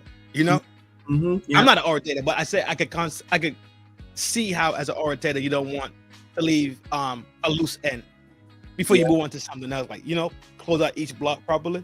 Yeah, I've done him once, so yeah. Hey, yo. I don't pay y'all no mind. I'm done. Hold on. Damn, I can turn it off. I'm gonna just keep it on. I was gonna say, why do you keep turning it on and off? I don't know, because it's fucking Aggie. Well, folks, here at FDNHT tonight, you heard it here first. Meshawn has just admitted to doing JP at least once. Anything else? No. The echo does make it better, dog. I know. I gotta admit that. The echo does make it. If you don't just listen to me. That's interesting. You know what it remind me of? Like, you know, like back in the day when they had the stadium games, how it just reverberates? No. In the stadiums, baseball stadiums? Oh, yeah, no. I don't know that. Let's get ready to rumble! Oh, yeah, that I'm familiar with. Breaking news on FDNHT tonight. Can you just admit that women are helpful, especially I think women are extremely helpful. Okay. Like, if we want to have that conversation, we can have that conversation right now to just clear the air about everything. Okay. All right. Besides using your pipe for they're awesome. Clear. At dishes, they're the best. Shut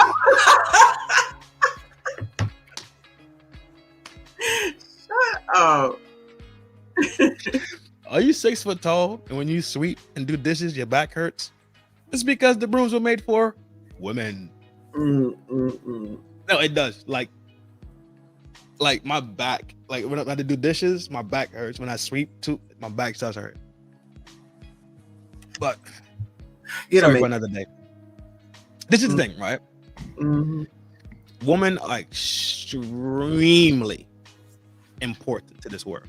They're extremely helpful. But let me be absolutely clear. I'm saying women. You dig it? I'm sorry. Say again. Not ratchets, not 304s, not see you next Tuesdays. We're talking about real, functioning, respectable women. They're extremely, extremely helpful. They're so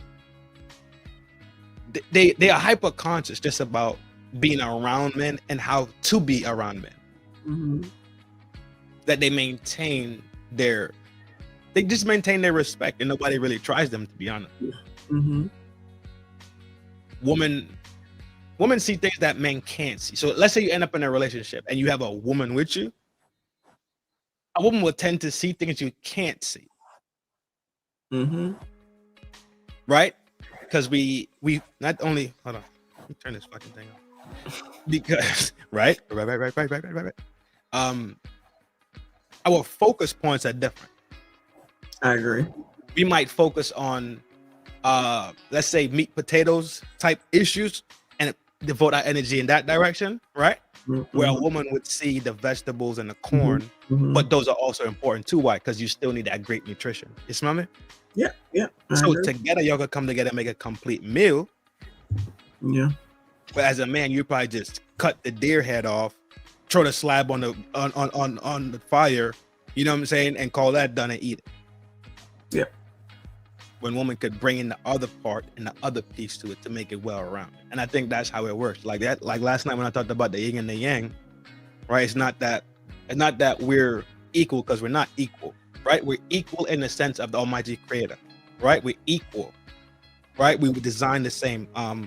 We bipedal. If you cut us in half, we're pretty much the same, right? Right.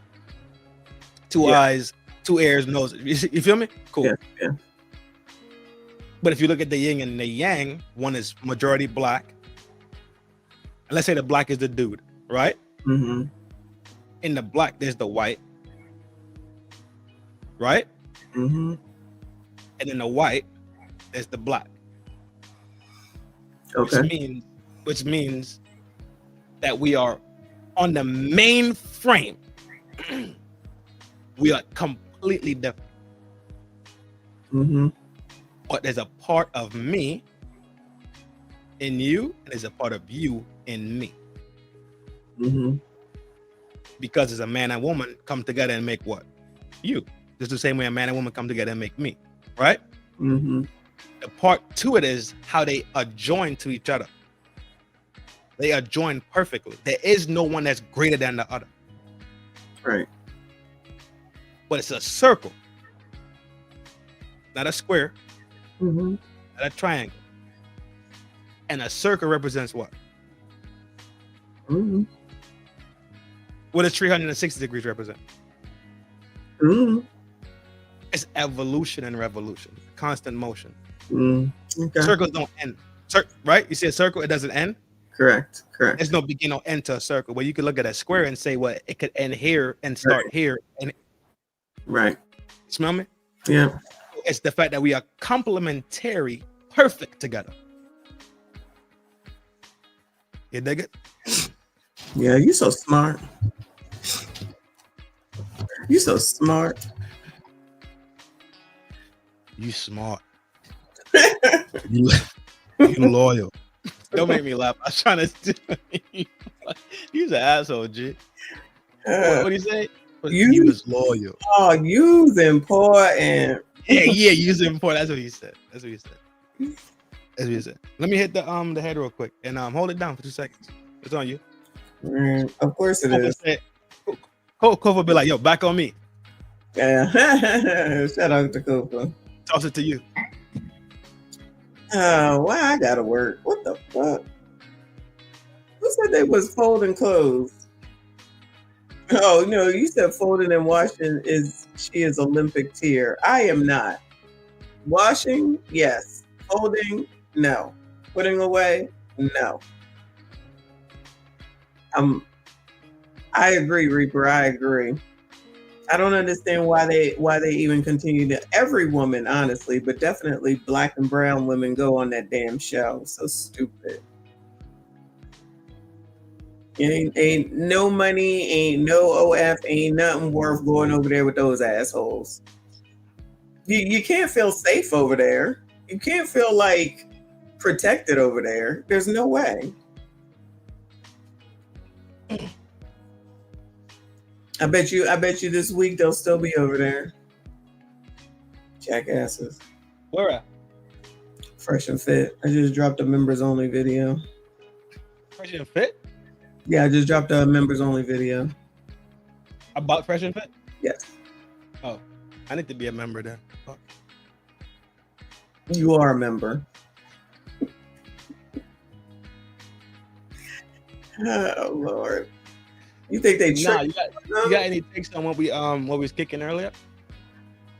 I'm agreeing with from what I heard because I've been working on my channel, but Megan and Jordan, well, Megan, because Jordan Peterson, like you said, is a little long-winded. But I feel like I heard that before as well. That interview. I thought I did it, but maybe it's a newer one. I don't know.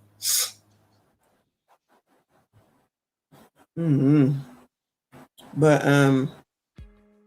I agree. And the thing hopefully I accomplished it, right? Because I just kind of like just deaded it because yo, I could empty this clip anytime, any day. Mm-hmm. But having the video helps to segue the conversation down the line, right? Cool. Mm-hmm.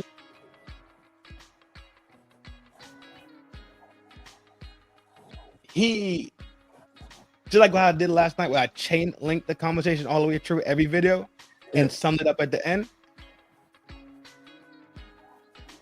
That's what he did in his speech. He brought it, he draws it not just in one lane, man. He strings it across the board. He tie that one off. Like, you know, like you see them detective movies and they got the criminal board up and it's just a string. It's like an attack.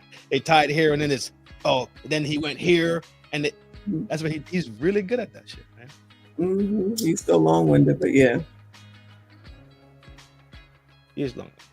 But it ain't like Umar long-winded where you left. Like, what the fuck? That is true. That is true. So, yeah, you got to pick the devil you want to dance with. That is true. That is true. I think the reality is that we probably on domino 50 and we probably fuck.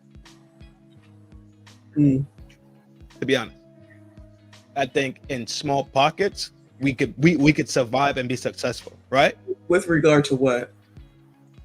In regard to the rebonding of relationships. Oh, right? Yeah. And the bonding of community in small pockets. Mm-hmm. But as a mass across the board, I think we talked about it a couple weeks ago when I say people would trade their rights, their real rights, the real things that they are the inalienable rights and the constitutional rights for luxuries and laziness, right? Mm-hmm. They trade those things and easily not even comprehending what they really traded, just to be a part of the it crew. Mm-hmm. Mm-hmm. This moment, yeah.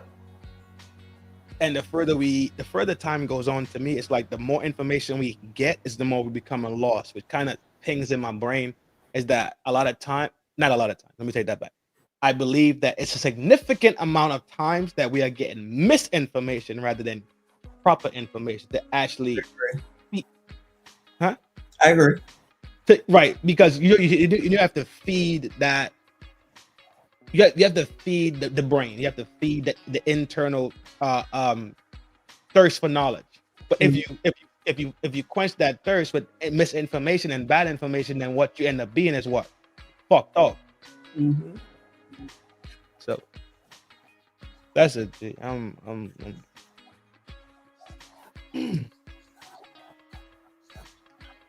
What'd you cook today?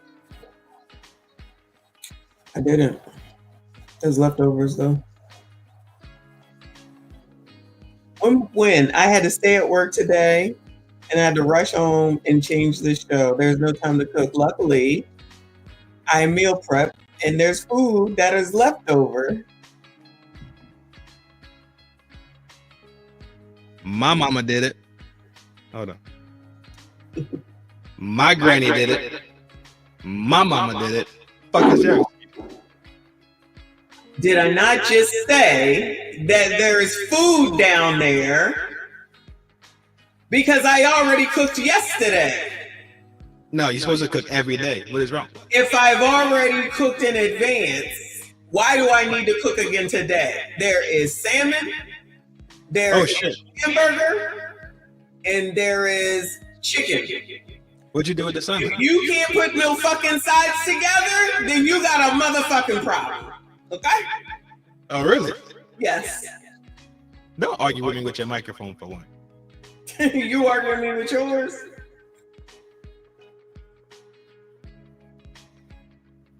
Listen here, ma'am. I am not in the 92%. I'll fuck with some salmon, bro, on the gang. I'll fuck with some salmon. That's not my favorite one, but salmon is a fucking solid fish. Solid. Yeah, I love salmon, but I prefer steak. Let the burger and the salmon be. Honestly, for me, that's all I need to eat, really. Because I'm supposed to be on high protein. That's sick, G. Why ain't you do no shrimp? I did shrimp last week. You cut them up and put them inside the salmon? No, I made shrimp and broccoli and rice. What'd you do? Oh, you made the shrimp and what'd you like Asian style? Broccoli and the shrimp. I make it all together. Like stir fry? Yes. Oh, okay. And then the rice is separate. Yeah, I hate broccoli. That's like whole broccoli. Oh, I'm sorry. I meant spinach. If I said broccoli, I meant spinach. Oh, okay. Yeah, I meant spinach. I can't eat broccoli, dog. That fucking the whole stalk of the broccoli, where it's like. Yeah, you can cut that off though. That's what I do. Yeah, get florets or just get florets. I cut that shit. I think most people do because it turns black too, and it's just too much. It got to be cooked thoroughly in order for it to be any good. That shit tastes like a tree. It looked like a tree. That's how it feels. Mm-hmm. Like I tried it with like some. It was like, what was it? It was Chinese food. Yeah, I was gonna say chicken and broccoli, shrimp and broccoli. I'm gonna eat that in a heartbeat, but they cut all that off for the most part. I haven't had Chinese food in so long. I want it so bad. I want it so badly. I want it so badly. I can't do it. Broccoli is real, Reaper. No, isn't. Is broccoli real? It's real. It's better for you than corn. Corn ain't real. That's the shit that has corn's not real for you at all. What did they? What did they make to? It's something else that's not real. Is it carrot? Carrot's supposedly good for your eye, ain't it? Yeah, but it's something else that's not real. That they merged something with a potato or something and made it. What the fuck was it? Mm-hmm. I can't remember. Years ago, I heard it. But yeah, when they was doing like to famine, banana. Yeah, ain't shit. Tilapia isn't real. Tilapia is real, fool. Is veal not real? I thought you said that the other day. Tilapia? Veal. No, veal is real. Veal's not. You call it. What did he fucking call veal? Fish. Veal's not fish. Veal is meat. It's from the veal is from a cow. Lamb. Yeah. No. That's why I don't like it. I don't like lamb. Veal is from the lamb. They're gonna have it all. Yeah, veal is from lamb, venison from deer. Oh, okay. Beef is from cow. Pork from pig. Chicken from rooster. Okay. 3% is a merger of two fish. Oh, that's what you mean. Okay, yeah. I'm about to say because there's tilapia in the wild. Okay, yeah. I think they made that shit, right? And then it became so populated that it escaped and still populated. So that's why they live in normal life now, like normal everyday streams and shit. Okay. The tilapia fish. Yeah.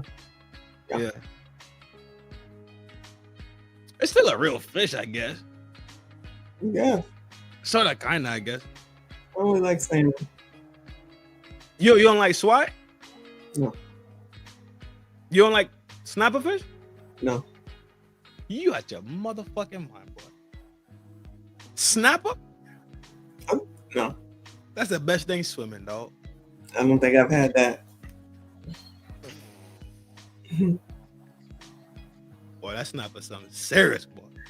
Yeah, I like meat. That fool said, "What is that?" You like you just said you like snapper. I said I like meat. Oh my god!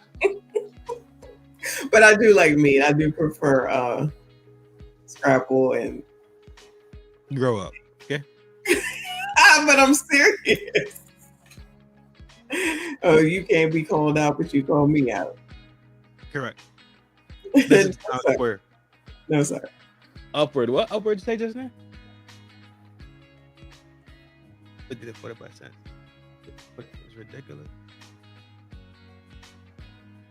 What is ostrich? Ostrich gonna be like bird. Yard bird.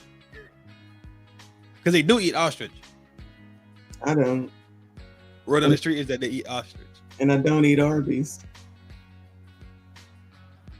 I've never been there once in my life. I'm not going to. Me either. I'm not jacking that shit.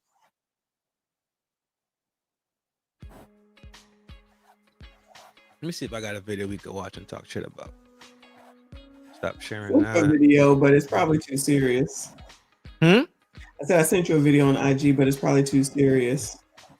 And I got other videos we could watch about okay, because that's too long. That's too long. Yeah, that's way too long. I can't find these videos either that you're looking for that you asked me for. For real? Yeah, so they're all on. So you'd have to record them. Honestly, you didn't stash it? No, I don't. That's too much to stash shorts too. No, I don't. Don't. So how you? The only shorts that I have are the ones that I make. If it comes from Opus, I'm not saving all that. That's too much. Oh, so you just dump it? Oh, gotcha. Yes. I know. Yes. That makes sense. I know you're talking about. Yeah. Yep. Just switch that one over from being a MOV file to another file, MP4 or something, because that shit's fucking ass. Which one? The one where we was you got fucking Tourette's? Yeah, switch that one over to MP4 and send me that one. That the MOV files don't work. Yeah, that one I have because it's so fun. Yeah, it is funny. It is. Yeah, when I see it, I'm like, oh fuck. And then motherfucking CDT rude ass last night started making fun of me. That shit was he. I'm not mad because he kind of. I was like, fuck. Was he? What he was talking about it or something? He was talking about me talking shit. Yeah, good for him. When I was over there last night kicking it before I went to bed. Good. I'm glad. And I'm glad somebody like, gave you a hard time. And he was like, Trin, I'm on your heels. He just started going. I was like, this motherfucker here, bro. That shit was funny as fuck though. This is the timing. Do y'all save videos in external? I do. I do have an external. Yeah. I got like this one. Yeah, like this one. After I'm done, after processing all that, I'm gonna snatch it and dump it on a drive. Yeah. Absolutely. Shout out to Sigma.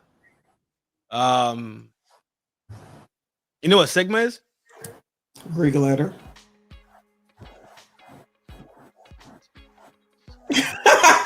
What the fuck? Yes, you're correct. Thank you.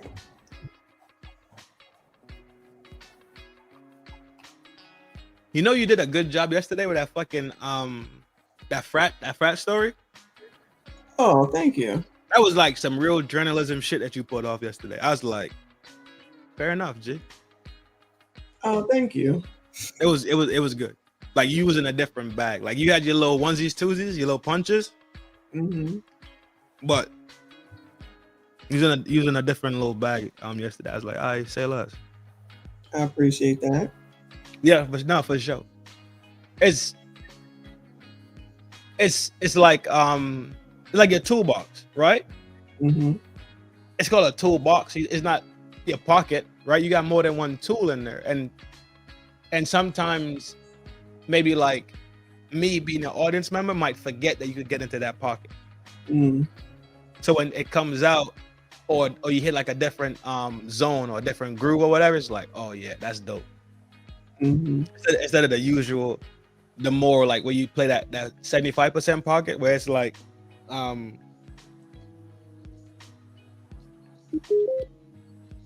sister, baby daddy, right? Oh shit. When you're not in that pocket where you just going nuts, right? Mm-hmm. The other pocket is like, damn, yeah, she could actually do that too. Thank you. I did not watch it. I probably will not watch that until I come back. I got shit to do the rest of the week. But I did find it. Burning. You talking about the burning San Fresh shit? Yeah, it's on Netflix. Yeah. Try Gamer External Drive. Probably works better. Gamer External Drive for what? Specifically, the Gamer External Drive for what? To keep video? You talking about Charlie? I'm not sure who. You talking about? I took sleepy med. No, Red. Oh, you talking about Reaper? What's up, Red? Oh, mammy ass. Oh, pick me ass. Welcome to the club, yeah. The dog, that shit had me cooked out early on, and I was at work. I'm at work at the desk and shit, trying to figure out this paperwork and do that and track these fucking people, make sure they got these certain so like you have like a certain qualification pretty much, right? Mm-hmm. And I was tracking it, but to have the qualification, you have to go to the school. I was making sure they had the school. So it's like, I'm doing that shit. And Red's like, hey, yo, what the fuck is a male identified? I was like, oh my God. Oh, MSG. I was like, Red, how you not know this? I was like, Red know what the fuck he mean. I was like, Red know this shit. Red is bullshitting. But I listened pretty much to the 80% of it, and then I had to go to a meeting. So, but I was sitting there, I was like, this motherfucker sound like a girl, bro. Swear it down. The whole time, all I heard was girl. Oh, you mean a dude. A dude, right? Oh yeah. I'm sorry. I thought you meant Red, but yeah, the dude, he sounded like he got nothing else better to do. Oh, you didn't know? Oh, I thought you had known. You were just goofing off. No, but that's what it means. It's mean like a woman that's male centered, and she does what she does or acts the way she acts to receive validation from males. So that's why the whole movement came about. That was like, I'm decentering males. That was all that shit was one linear fucking bullshit vagina vanguard conversation. But the reality is this: if you're not a ABCD, right, girl, right, then would you not want to hear what the fish is telling you how to catch it? Just like when KS gave them the fucking cheat code to the fucking test, and they acted like he did it, right? If the fish is telling you how you catch me is a light rod, use a synthetic line, slow reel. I'm not a fan of motherfucking worm, but you put some raw, dirty, nasty ass shrimp that you sat in the sun for 2 days. I'm getting it. Why not shut the fuck up and listen to the fish and go get your catch? That's why this whole thing is annoying AF all the time. It doesn't make any like practical sense. But you see, what happens is they think relationships are what Disney gave to them and what Pixar gave to them and what these fucking romance novels gave to them and what Cosmo gave to them and what all these other things gave. I have experienced every single one of those things. I am offended that y'all keep using that as the excuse. They are media points that project the fucking thing. That's why we use them. We're not solely blaming them as that's it. That's where it comes from. That's the motherfucker we need to go string up in the town square. That's not what we're saying. But those are mediums that were used to interject the fact that relationships are way more practical than they are more fantasized, right? It's not fantasy. It's not he came up on his white horse and the horse neighed and it raised his fucking front legs and the horse stood stallion like his hair blew in the wind, his dreadlocks right. I know that. I know that. I was a reader. I know all about all of that and Cosmopolitan and Disney, as you know. So then don't say that. What else is it? Leave all Red, that. What else Red, is you it? can pull up and talk shit too if you want to. You say what else besides those? Mm-hmm. Just media in general, movies, like sitcoms. Right. You said that's not everything. So what else is it? If you take all that off the table, because again, I was exposed to all of those things, every single thing that you named. What else is it besides? Because clearly they missing it. They not listening. Stupid. I don't know. Well, what the hell else is there? It's like they're determined to go to the wrong thing. It's like they're determined to go to the wrong thing. Determined.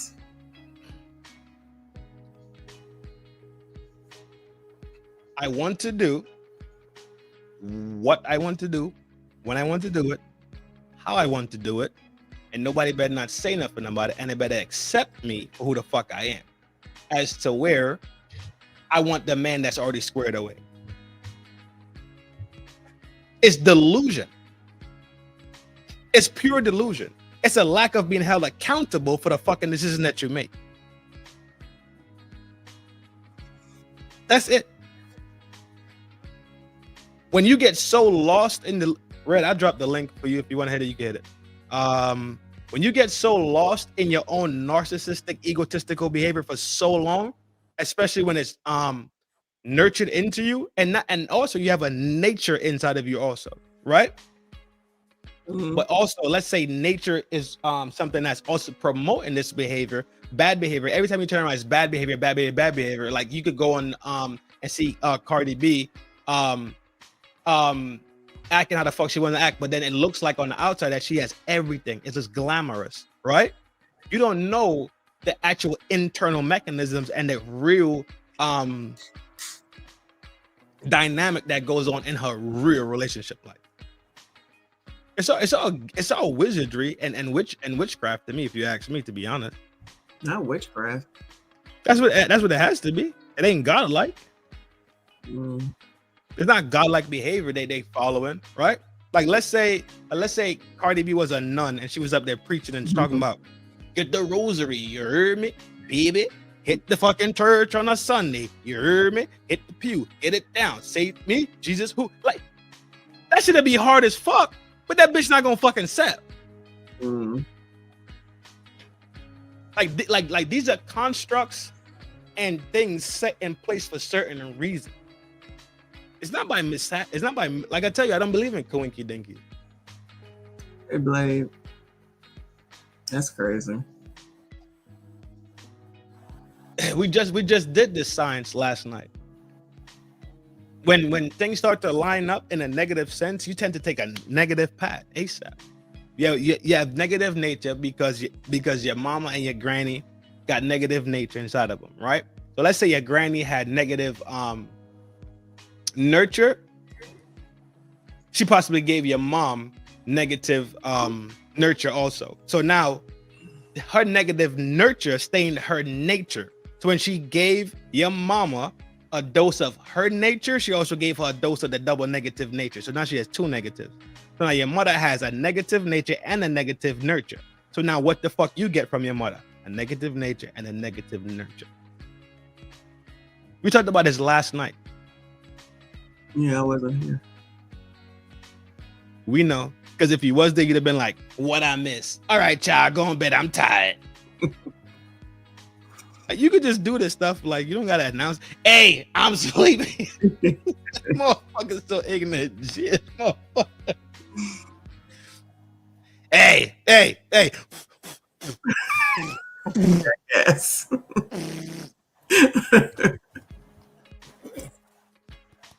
You're such a jackass. I's tired, boss. Hey, yo. Fuck, I miss. Like, dog, we was cool and like, you didn't have to announce that you slid out the block. I'm back. Yeah. Oh, fuck. Lord, you're a pain. Hold on 1 second.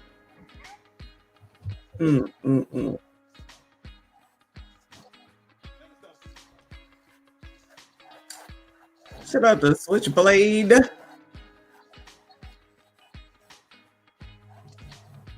Did you just get off of work? There's this funny looking thing on the screen too. I don't think I've ever seen this one before. Maybe I have. Cool. This is nice music. I like it. I need some background music. I should steal this.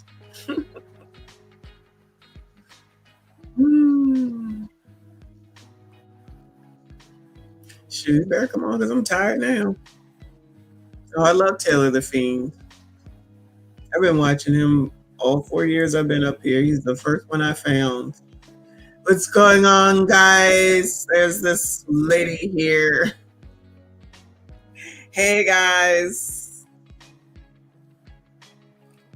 It's all about buffalo fish and halibut are some of my favorites. Excuse me. I thought you was here. You better go ahead and help them kids. That's what you're supposed to do. He just pulled a messy. Yeah, shut up. My bad, G. I'm late as a motherfucker, but check this out. Buffalo fish, you're gangster shit. Hey, halibut, you already know halibut. Trout. I thought he was already here. Yeah, he was here. He been here though. He been here the whole night. That's what I thought.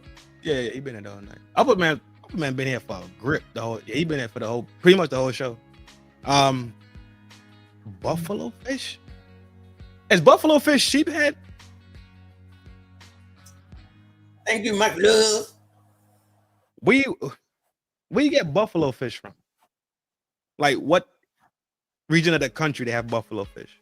New York.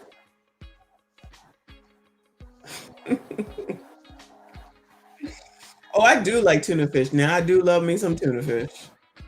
Tuna fish. I think he mean tuna steak. No. I was looking at Blade. Yeah, that's what I'm saying. Blade's talking about tuna steaks, I think. Not just like canned tuna. Oh. I like both, to be honest. Mm. Tuna and I went snap. to the grocery store the other day and I got the mussels. I picked up a pack of tuna steaks. I ended up putting it back. Boom. That's what I'm gonna get. Yo, you ever did teriyaki? Yo, there's a teriyaki sauce from this company. I can't pronounce it, but it's like TSANG. I think it's TSANG. The teriyaki. Fuck, that's the best teriyaki sauce I've ever had, pound for pound. Mm. And it's a marinade also. So you marinate your tuna steaks in it, right? After you clean them, season them up, right? You marinate them in that.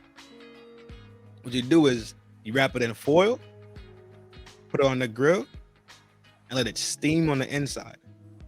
Pop the foil a little bit on the top so all the steam comes out, and you really start cooking it. Boy, that mother bad.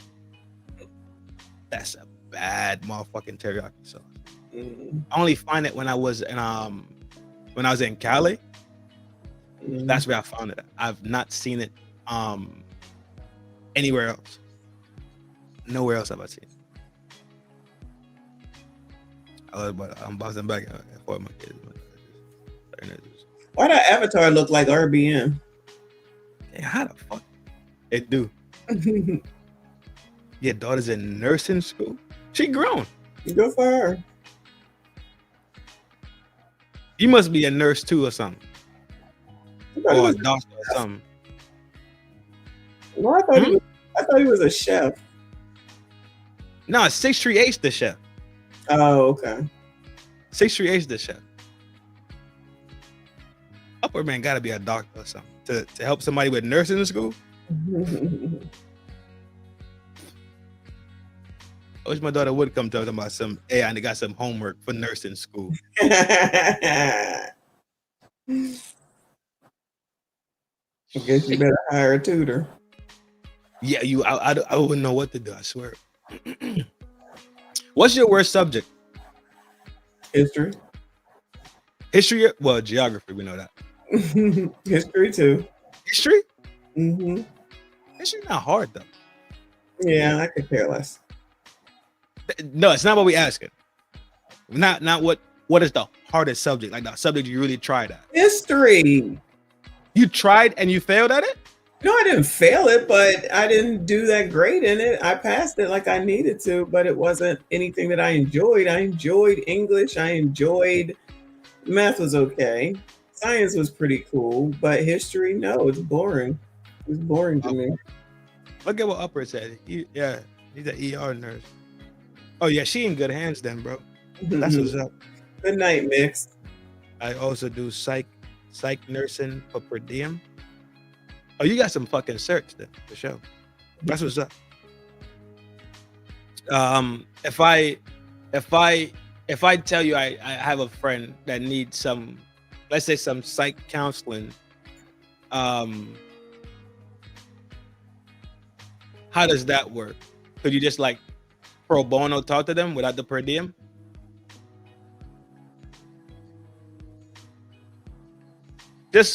I'm not saying you got to spend a full 8 hours or like a full counseling session, which is like what, an hour 15 minutes, I think, right?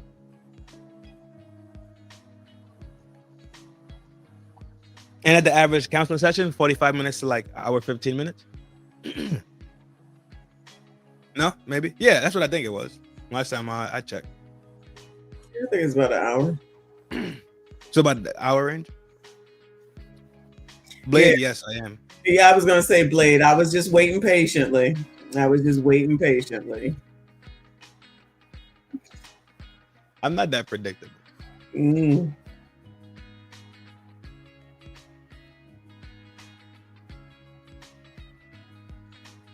You are beautiful, no matter what they say. Words can bring you down. Oh, because you are beautiful today. Today. Are we karaokeing? No, the fuck we not. No, we are not. We karaokeing? Absolutely the fuck Right in. not. Nope. My neighbor got a Malamar. I'm not trying to fucking send that dog crit. No. That poor dog is already old. Shut up. I said,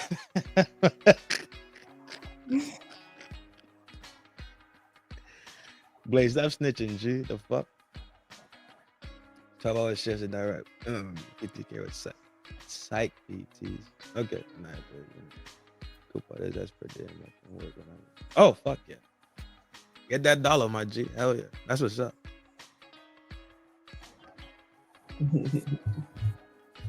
Shia LaBeouf, boys. That's what's up. What's your best subject? English. For real? Yeah.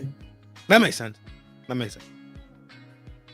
How does that make sense? Well, you manipulate these nouns, pronouns, and verbs to assault people on Me? this fucking World Wide Web. Oh, okay. I was when I was listening to you, and I said my super chat earlier. It's like, yeah, that's cool and all, but fuck that bitch. My bitch, I mean Kendra. I was like, fuck. Oh shit. And yesterday, yo, you said fuck it, fuck that, fuck them, like all stream. I was like, this shit. I was like, am I fucking tripping? I swear it. I was like, shout out to Severe. It was like, it's something about them kids. Fuck them. Fuck. What the fuck? Now, listen, I can curse now, okay? I can curse. Yes, because you good at English, motherfucker. I can be what I need to be in all situations. That's all. I'll leave it at that. Severe, what up, my boy? You can try to play me if you want to. Favorite two subjects? Me? No, it just is what it is. Like, no, not you. No, I'm just talking about people. No, it is what it is. I think that shit is fucking hilarious. Like with that situation, do y'all not know me? Did y'all think I was just gonna let that shit go? How you call it the situation? Like, yo, remember when we was in Baghdad?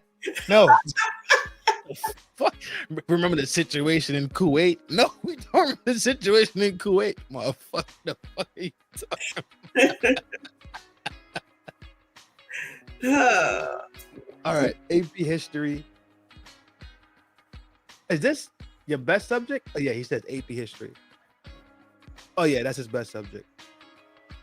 We talking education? Yeah. We just talking favorite subject versus worst subject. Severe popped in the room. Upward man said history and maths. Oh shit. That shit don't even make sense. What? To like history and maths as your best subject? Oh, who said that? Upward. That's the Mario in the chat. Severe's in the building. Baltimore in the building, son. Baltimore. F count to the roof. Dog, did y'all hear it? Did y'all hear it for real? Because I was in the car. I was waiting to get my baby. As I parked outside of school.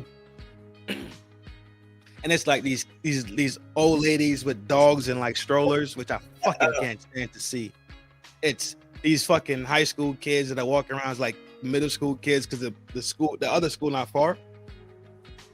But they just like traveling through their neighborhoods going home. Fuck them! I was like, oh my god.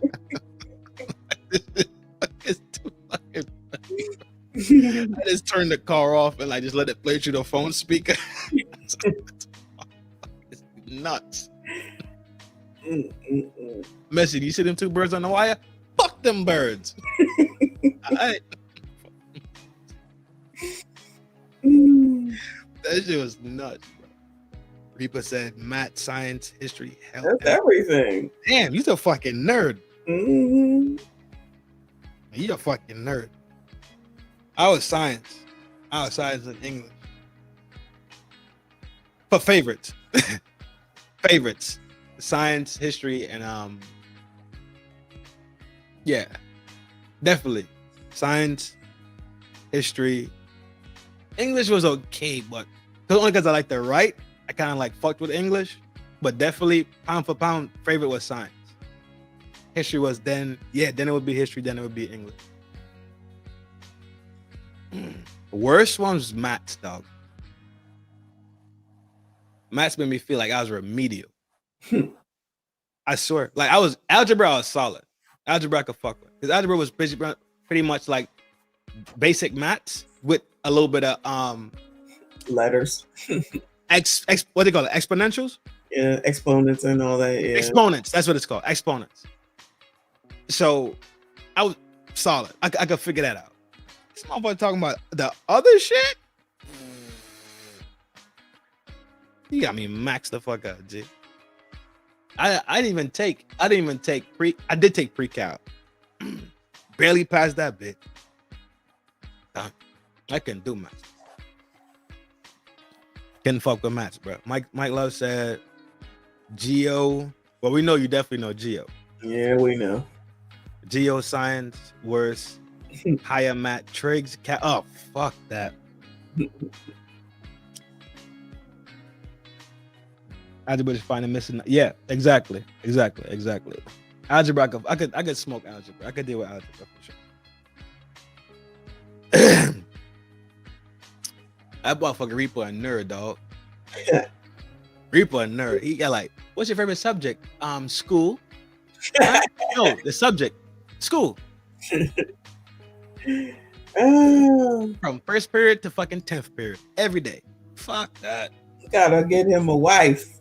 What was it? PE. What's your favorite subject? Even PE. Loved it. Glee Club. Loved it. I was in Glee Club too. Of course. I was in Glee Club. Glee Club was fun. It was fun in Glee Club. Yeah, I was in there too. Glee Club was fun. Wasn't lame at all. I thought it was gonna be lame at first. My mother forced me to fucking take that class. I ended up having fun.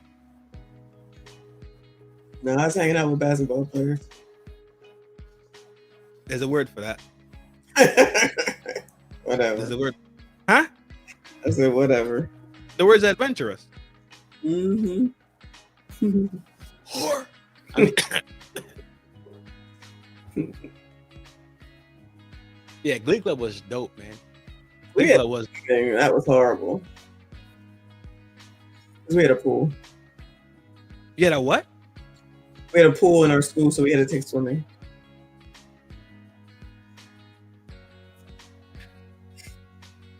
What's all that about? What is all that about? What high school has a fucking pool? Ours did. You suburban fuck? Definitely from the suburbs. My school had metal detectors. No, mine did not. Yeah, clearly, if you have a pool, the last thing they worried about is metal detectors. Am I even? I should have been in the suburbs, and you should have been with the metal detectors. Why would I need to be with metal detectors? Cause you fucking from here. I don't know how fuck. Clearly, I was a good girl. Your parents made good fucking decisions, at least. Or that. Maybe it was that. Maybe it was that. Parents definitely made good decisions. I used to love Japanese class. This motherfucker's a super nerd, bro. Teacher ordered Chinese food every week. Told us they stole the dishes. I haven't had any sushi in a while. I'm gonna have that tomorrow. It's trash. It's just fucking trash. I don't care what nobody said. That's just trash. What's trash? Sushi. Fucking trash. She was the last to get rebuilt in '63. We had wooden desks. Fuck. Wooden desks? What the hell? I had wood. No, I didn't have wooden desks. No, I had the plastic shit. The one seater wraparound plastic shit. That's what we had. As a seat? As a chair? As a desk? A single seater. Okay. It's a seat with the little L-shaped fucking table. Yeah. Yeah, that's what we had. Plastic and fucking aluminum. In Cali, every high school has a pool, as two of the athletic season is swimming and water polo. Damn, son. Messi didn't even grow up in Cali. She grew up in the burbs to the east. I'm over here on the east. Your parents made some good fucking decisions, dog. I ain't gonna hold you. Yeah, they did. We had metal detectors and fucking police in us. We had police and security. No, we didn't even have that. They have it now, but they didn't have that with us. Yeah, we was on bullshit. For sure. Good. It was a good school, and when you think about the county wise, but if you think about that county, then you're talking about all the homies from all the different neighborhoods. You know what I mean? Mm-hmm. So the shit got hectic sometimes in there. Mm-hmm. It was like that school in Lean On Me. You went to school in GA. That's exactly where Lean On Me is from. Is that what it was like? It's Jersey. Oh well, yeah, it's Jersey. Lean On Me is from Jersey. Oh, is it? The school they used, it's what school is that? Mm-hmm. They mascot is the Hurricanes because we play them in sports. We play sports at that school. Yeah. No, okay. Yeah. That's in Jersey. Eastside High. There you go. Eastside High. Yep. Fair East Side. Yep, that's exactly the school. Hurricanes. It was orange and white. I remember like that. We really went and played these people in their school, played ball with them. Legend, what up?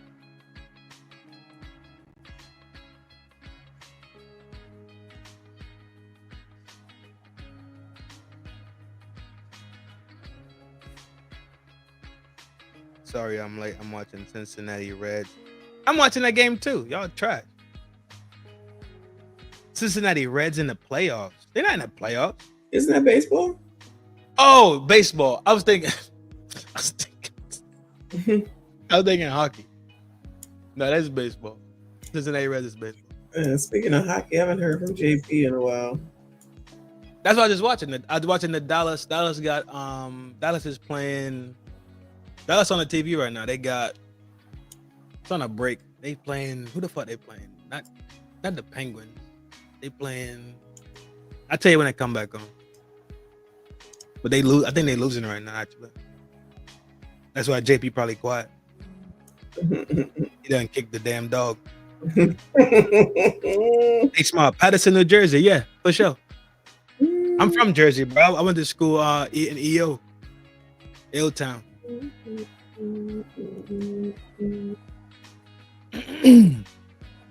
Yeah, we played them fools.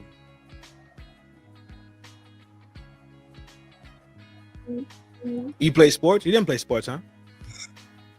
I played let me say I ran track and I played volleyball. Track and volleyball. Mm-hmm. Yeah, Dallas is actually winning now. They play in St. Louis, the Blues. All right, it's Monday night. No, it's Tuesday. Are you talking about football? Hockey. Oh. They got St. Louis, the Blues playing Dallas. Mm-hmm. And they are playing in St. Louis. Or the tree. The third, 2 minutes, 2 seconds. Marching band, football, and baseball. Get the fuck out of here. You was in Banji? I wasn't in. Oh, switchblade. Blade say he was in band. What instrument you had played, fool? Houston Astros just smoked their season. Damn. My folks from Jersey. Okay, true. Say less. That's his county gang. You already know.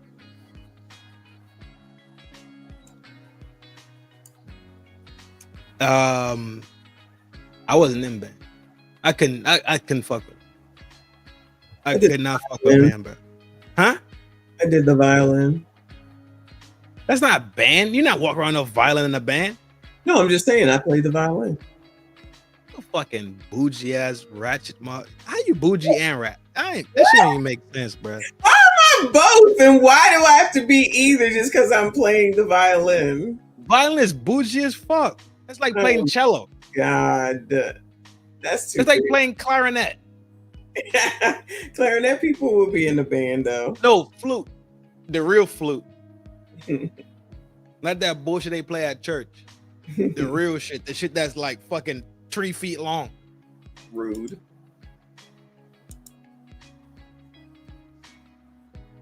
Y'all got Dodgers? Dodgers probably get you out of business right now. Dodgers probably giving y'all the bees knees. Dodgers ain't no joke. Play saxophone and snare drum. Saxophone. Yo, you could probably bag some shit playing a saxophone for sure. High school sport, football, wrestling, track, shot put, discus, and 200 sprint. You play football and wrestling? What's your weight class, G? Upward, that's for you. What's your weight class? I was about to say, Yeah. Play wrestling and football? That's like a easy 180 slot? 180, 185 slot to wrestle? Oh, no, you can wrestle lightweight too. Yeah, you can wrestle lightweight.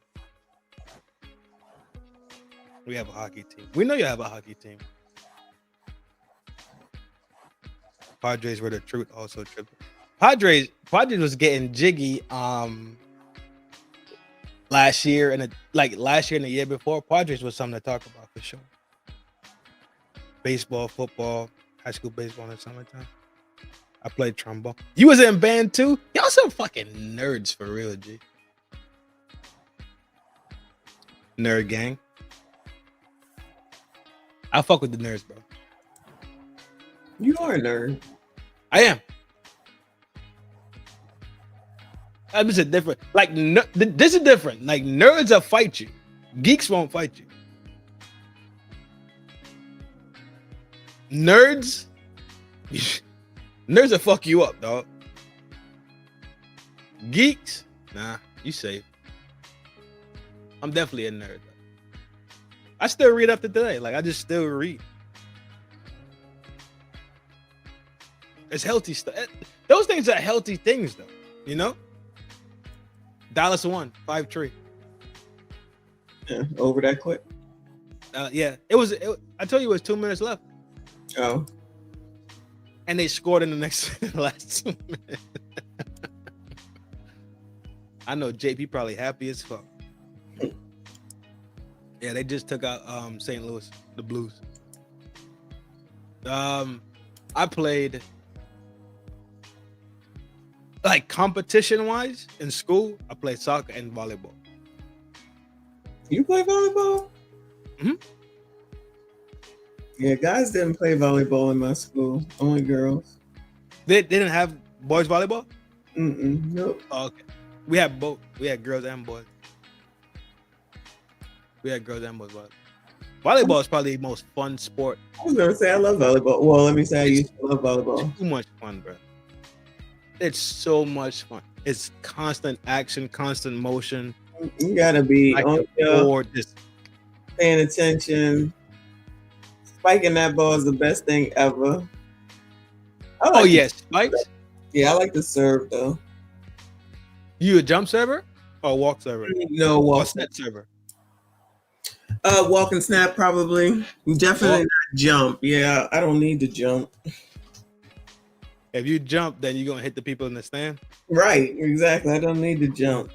Remember Space Jam when they drank the juice and they became the Monstars? Yeah. That was you? Shut up.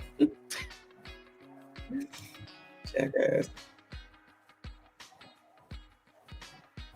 215 in high school, dog?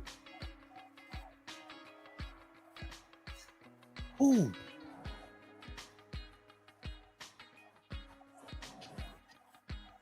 At what height?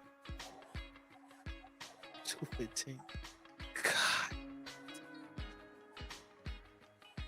That's ungodly, bro. There's something evil about. There's something evil about it. In high school? Whew. M Love is definitely a receiver. 4'4". That's good. 6'1". Yeah, 6'1", 2. God damn it. Ran full set.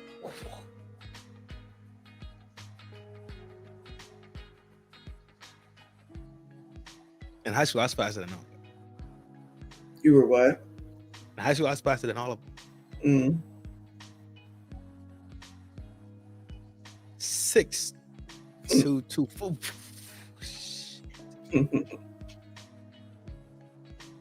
Y'all some mutants, dog. I ain't fucking. Y'all be the nerds that stuff the smaller nerds in lockers. I'm your little brother. I see you 4th period.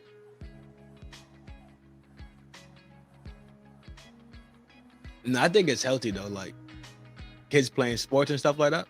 They need to, especially. I think it's healthy. Especially, yeah, to burn off that energy and like teach them healthy competition and healthy confidence building and all the other stuff. Yeah, important stuff. Yeah, those are very important things to me. We talked about that at work today, actually. Because my man's son, he's now growing into his size almost. He's in a 10th grade. Yeah, so he's growing into his size and his attitude and like his confidence on the football field. And those are things that just never change, right? So yeah, girls are gonna mature before boys, but then boys will be growth spurting and all that other stuff about 14, 15, 16. So after that is when girls start really paying attention to those guys. So why everybody wants to rewrite shit like it just don't work that way? It still works that way. Because I'm still mad at that stupid ass documentary where she talking about I don't know what to tell my son. Telling the same shit people were telling sons 20, 30 years ago. Shit. Go to work. Just saw a news program though that says that more young people are getting a blue collar job now. Oh, are you now? Because this is all these things are remnants. Like when we talk about the dominoes, right? And I like to use the domino effect because it's something that the domino analogy, because it's something that we all have done. We've all stole our fucking uncles, aunties, grannies, fucking domino set, and it's like, right? We all fucking done it. If we have not done it ourselves, we've seen it be done, right? This No Child Left Behind, right? This participation trophy, this everybody is special thing.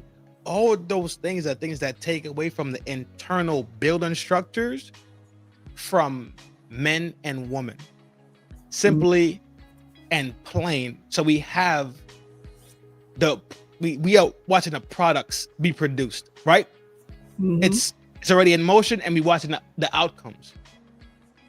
Just like how we had that when we was podding, when we was up here streaming, and we talked about how crucial it is for teenagers and young adults to actually work at the McDonald's, and the grocery store, and the butcher shop, and Starbucks, and all these little small. It's a word for all these companies. They're not corporate. They're not corporate jobs. They're not service jobs. They're not civil service jobs. It's a word for it. It's a group name for them. But those, right? Because they end up learning so much potent skills that actually will help them thrive in the next pocket of employment. Remember we talked about that? Yes. It's the same thing with sports. Building blocks, building block jobs, all that stuff. It's important. Just like how home ec. Perfect fucking example. Home ec was the motherfucking class to take. I don't give a fuck what nobody said. I took home ec freshman year and sophomore year.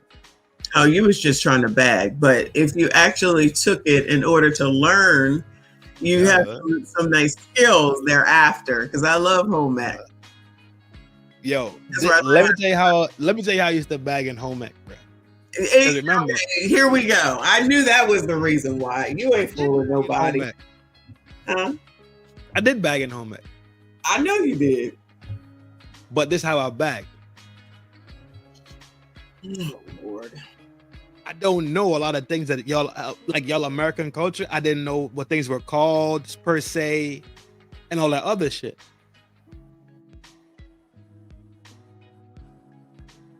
What is that?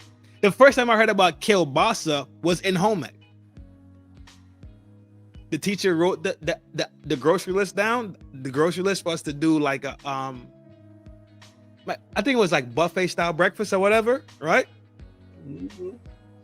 Wrote down the list, and everybody had to like put down their name to what they was gonna bring. I know bread, I know toast, right? Easy day. I've been in America for like 2 months before I went to school. Yeah, I was like, no, not even 2 months, because I came that summer and I went to school September time, so ASAP pretty much, right? So we at home ec. I'm just going through the motions. Like, I already know how to cook pretty much, but you know, I was there for the fuckery. And they wrote down the list, and I was like, okay, I'll bring the toast and the bread. And all right, cool. And it's like eggs, toast, biscuit, syrup, like, you know, the little ones, and kielbasa. I was like, what the fuck is kielbasa? And you know, there's nothing more attractive than a young man with an accent that's confused. Man, that's when I figured it out. I don't know nothing. Show me what's up. Talk to me. What's up? Tell me. You bringing this? All right, cool. Give me a call when you get home. What? What your boy say? What? It's a fucking rap. It was a fucking. Oh my God. It was Dunskies, bro. Duns. Done freshman year. Yeah. Freshman year was. I got sick as fuck like once a week eating American food, but other than that, it was good. It was good. You over there sounding like Billy D. Williams, the young version. He said Billy fucking D. You over there playing with your hair. That's what you look like right now. What was he? Cyanide, right? That was his shit. Cyanide was his. I'm not sure about that. I think he was Cyanide. I don't know. It wasn't old English. Mike Love and them will know. Between Mike Love and Upward Man, they'll know what Billy D. Williams was. It was Cyanide, I think.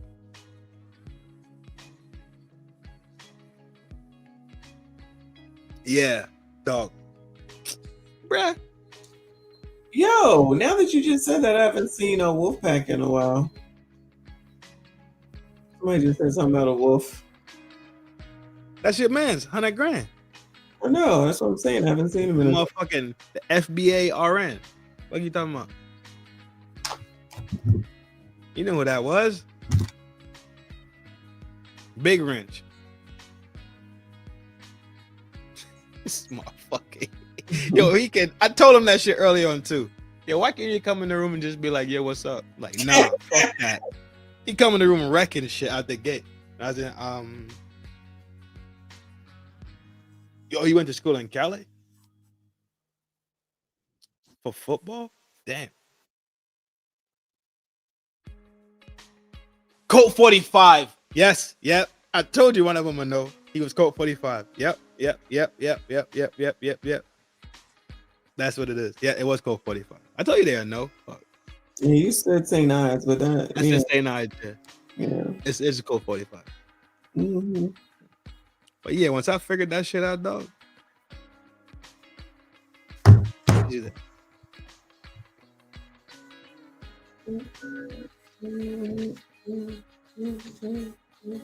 But that's tell you how sweet girls really are too, right? They kind of have a sweet nature in them, and then they just be corrupt. You said they become corrupted. I think so. Or even okay, let's say they go through trauma, relationship love trauma, right? There's no therapy to actually heal it. You know what I mean? Lord have mercy. Again, that's just how life works. That's how life works. That's how life works. We've all had I think so. I know so to be true. Yeah, we've all had heartbreak when we were young. That's Right. how you learn. And then you get over it, you cry, you get through it, and you move on. Like, it doesn't mean that you grow up. Yeah. Your next I agree. Tuesday. I'm jacking it. I'm jacking it all the way. I'm jacking it.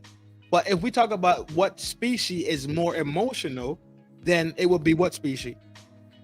It's women, but that's not what I'm talking about. I'm talking about how you turn around and become the people that we see today, where everything that is wrong is right and everything that is right is wrong.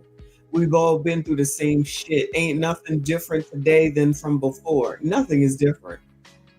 We all get bullied. We all get talked about. Okay. We all have heartbreak, in school. Yeah. You know, we all go through whatever you go through in school. That's the best time of your life is probably when you're in school. So I don't know why people, well, not now because they got to worry about mass shootings and shit. So they got that added thing now, unfortunately. Mental fortitude has changed. I guess that's what it is. Mental fortitude, reasonable deduction, resiliency has changed. Mm-hmm. You cannot say I would never even look at my uncles in them and think for 1 second I had the same amount of mental resiliency as them at their age. I can't fucking do it. I know that they went through a different time, a harder time, and they not only the fact that they went through a harder time, them raising me, they probably did some shielding and protecting from me having to go through that same process that made them have to have a mental fortitude, a level of resiliency that's on 1,000. Let's say they set me up to mine to be at 800. They didn't do me a disservice. They did what they were supposed to do. I don't feel handicapped by anything that my people did for me to raise me, ever. I don't feel no handicap. I know my granny look at me right now and be like, gang shit is all we on, right? God of the seas. Yo. Mental fortitude is, I think it's just lower. Resolution skills, lower. Yeah. It's just, I agree. So with all these things becoming lower, and these are the things that actually create fiber and morality and fiber and character. If those things are getting low, and at the same time while those are getting low, there's a high push for immorality, whoredom, right? Gangsterism. Yeah. You see it? Yeah. While one is dwindling, the other one is being boosted. So,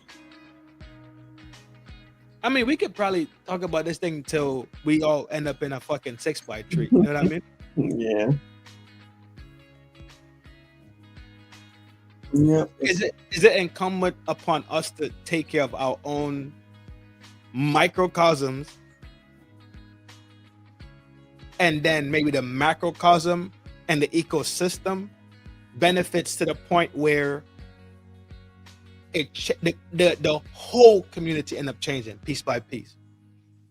So let's say Florida get their shit together, and Washington and Seattle, all the way Washington get their shit together, which then becomes an example, and that example tends to leak into Michigan, Jersey, Nevada, Texas, North Dakota, Minnesota, Wisconsin, Cali, Maine, and then all of a sudden we have this great commune coast to coast? Or am I fantasizing about something that we know to be true and be correct, but we just too far down the road? I have no idea. I think we might be too far down the road. Yeah, I think. Yeah. Mm-hmm. I said that earlier. Okay. But I'm not a pessimistic person per se. I'm more in a neutral zone, right? I normally play the zero lane, right? Comprehending both sides exist. I normally play the zero, down the middle, right? Balls and strikes. I've been told to sit up. Yeah, you over there looking weird as hell. Your tits about strangled you just now. If you lean back, it was 5 more degrees. You did. Shut up. What's wrong with Messi? Them cans took her out, G. I don't want to. What they say, put the cart before the horse and all that shit, right? Yeah.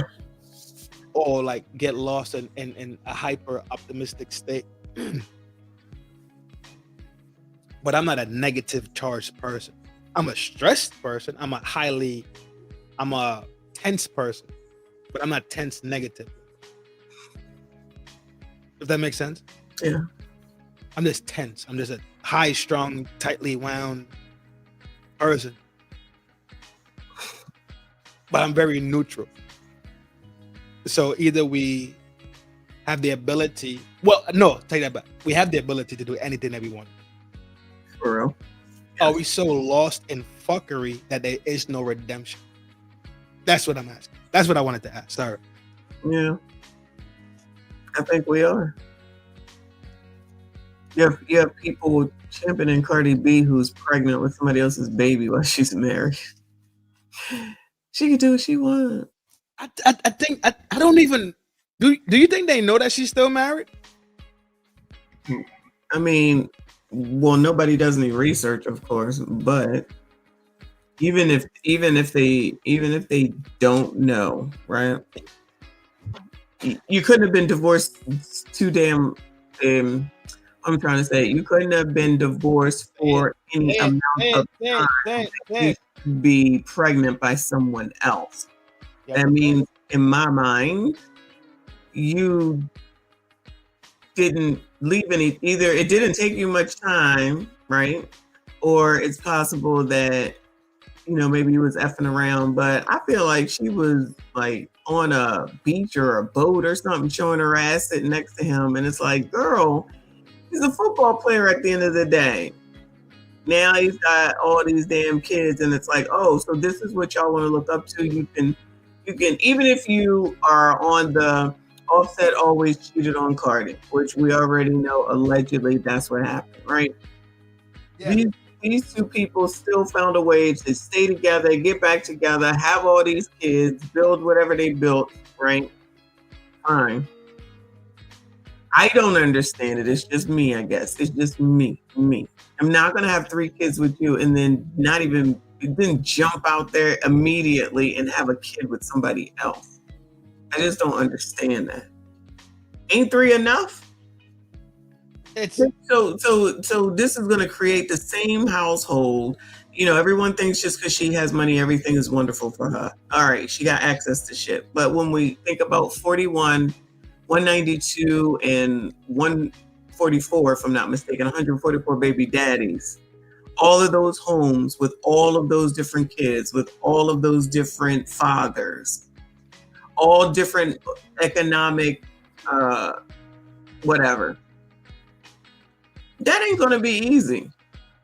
That is not going to be easy. It's not going to be good for none of those kids. It's going to cause a lot of resentment as a person, again, who was only 1 kid in a house where 3 people had their last name and then I had my last name. Then imagine if you naming all these people by different last names. Like, I will never have another last name. I would never have another last name. When people be like, "Oh, why do they keep their last name?" If I got married and I'm married to you and been married to you and we ain't together, I'm not changing my name. That's my children's name. That's my name. I'm not changing it back. Plus, what do you change it back for? To some name that people don't even know from 50 years ago. Yeah, I'm gonna change my name back to that. They're gonna be like, "Who are you?"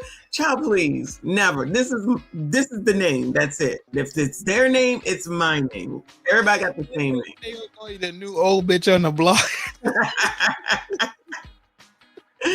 I'm just saying, when people be saying that story, I'm just like, they were married. They have children with the last name. Why are y'all carrying on? Like,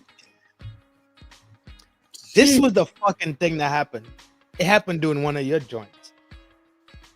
And the argument you made was, and this is right when this was around the time me and you, I think we hit like within like 10 days, we hit like 4 pods, 4 collabs, right? Mm-hmm. On the one joint we didn't collab on, I remember driving down the highway and you said the shit, and I was like, no. I was screaming at the radio, not the radio, the fucking phone, like, we just fucking spoke about this shit. And the issue was money. Oh my God, if I can remember exactly what the topic was, I'll tell it to you. But it was something about her having money and her being able to do what she wanted to do. Not Cardi. It wasn't Cardi. Okay. I remember that one. It wasn't Cardi. It was somebody else. And I was yelling at you like, yo, money does not equal class. And we had that conversation that week. And I was like, what the fuck are you talking about? Class is more than having dollars in your pocket, because you see people, especially you talk about the old school, that have class, but not necessarily the financial backing, right? Mm-hmm. But then you see people with the financial backing that didn't have the class. Mm-hmm. So class, let's say class as behavior and not class as social barriers. Right? Because you know there's classism. Yeah. So let's say class as what we know to be having etiquette, social etiquette, dining etiquettes, just socially well adjusted and well behaved. Mm-hmm. That has nothing to do with dollars. Because remember, behavior is in here. Behavior is here. All right. So what was the point in this story? What you brought up, Cardi B, them having all this paper, and they because that's what people are saying. They're saying just because she has money, and that doesn't. Right. I was doubling down on that point, saying that yes, because regardless of what resources they have financially, means absolutely zero if you can't instill valuable things inside of these youths. Right. Exactly. I agree. So when we talk about the class factor coming in, then money goes out the door. I was gonna say I wasn't talking about class and Cardi B in the same sense. I'm sure. I just don't. They don't go together. Right.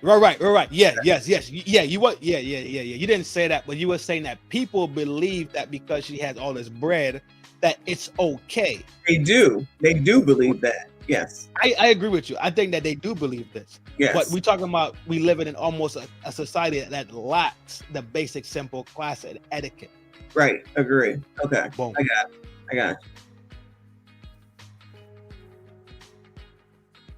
But you see how she acts.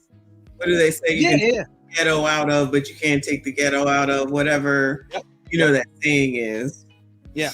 And she's probably changed, because when you're younger, you're one person. You get older, you can learn some things, and you can definitely change. Hey, Rhonda, you can definitely change. And H-Mob, if I missed you. Hey, besties, wrong fucking channel. And the MSGs. Wrong fucking channel. Stop yelling at people. No, because you banged on the homie. You banged on the motherfucking homie yesterday. You banged on Blade yesterday talking about, oh, Blade, only because I know. Hold on. Yeah, Blade, I got you, dog. Dog, fuck that, Blade. I got you, dog. Fuck what they be talking about, bro. Fuck they talking about. Blade, only because I know you really mean well. I'm not gonna get on your motherfucking heels, you hear me? But this put you in the wrong motherfucking channel. You're Only reason I know you, and I know you mean well because I know everything you do is out of love. So moving on, child. Moving on, child. You went at my dog. You went at my dog, blood raw. only reason I did that is because you had said something to somebody else like the day before over here, telling them not to come in here talking about the bestie lounge or whatever they said. That's the That was only Celine, reason. long head eye. Huh? But That yeah, was it was Celine. Celine. Yes, that's the only reason I said that. Yeah. I ain't going for that shit, dog. You finna bang on one of the tree star generals? Hell no. Well, but you can bang on the young MSD. She ain't got no stars. I don't give a damn about that shit, MSD. Oh, see, there you go again. That's all right. You didn't already profess your love, so I ain't even trying to hear that. I love for what? MSDs. Oh yeah, for sure. That go without saying. The MSGs love the MSDs. MSDs love the MSGs. It's like fucking peanut butter and jellies. Except you got K the Godfather calling everybody a MSDMD. No. K the Father not an MSG. Oh, he's not. He never sanctioned himself and say he down with the gang. Upward Man say that shit loud and proud. Artifacts be talking that shit loud and proud. Everybody who say it loud and proud, that's who the fuck they are.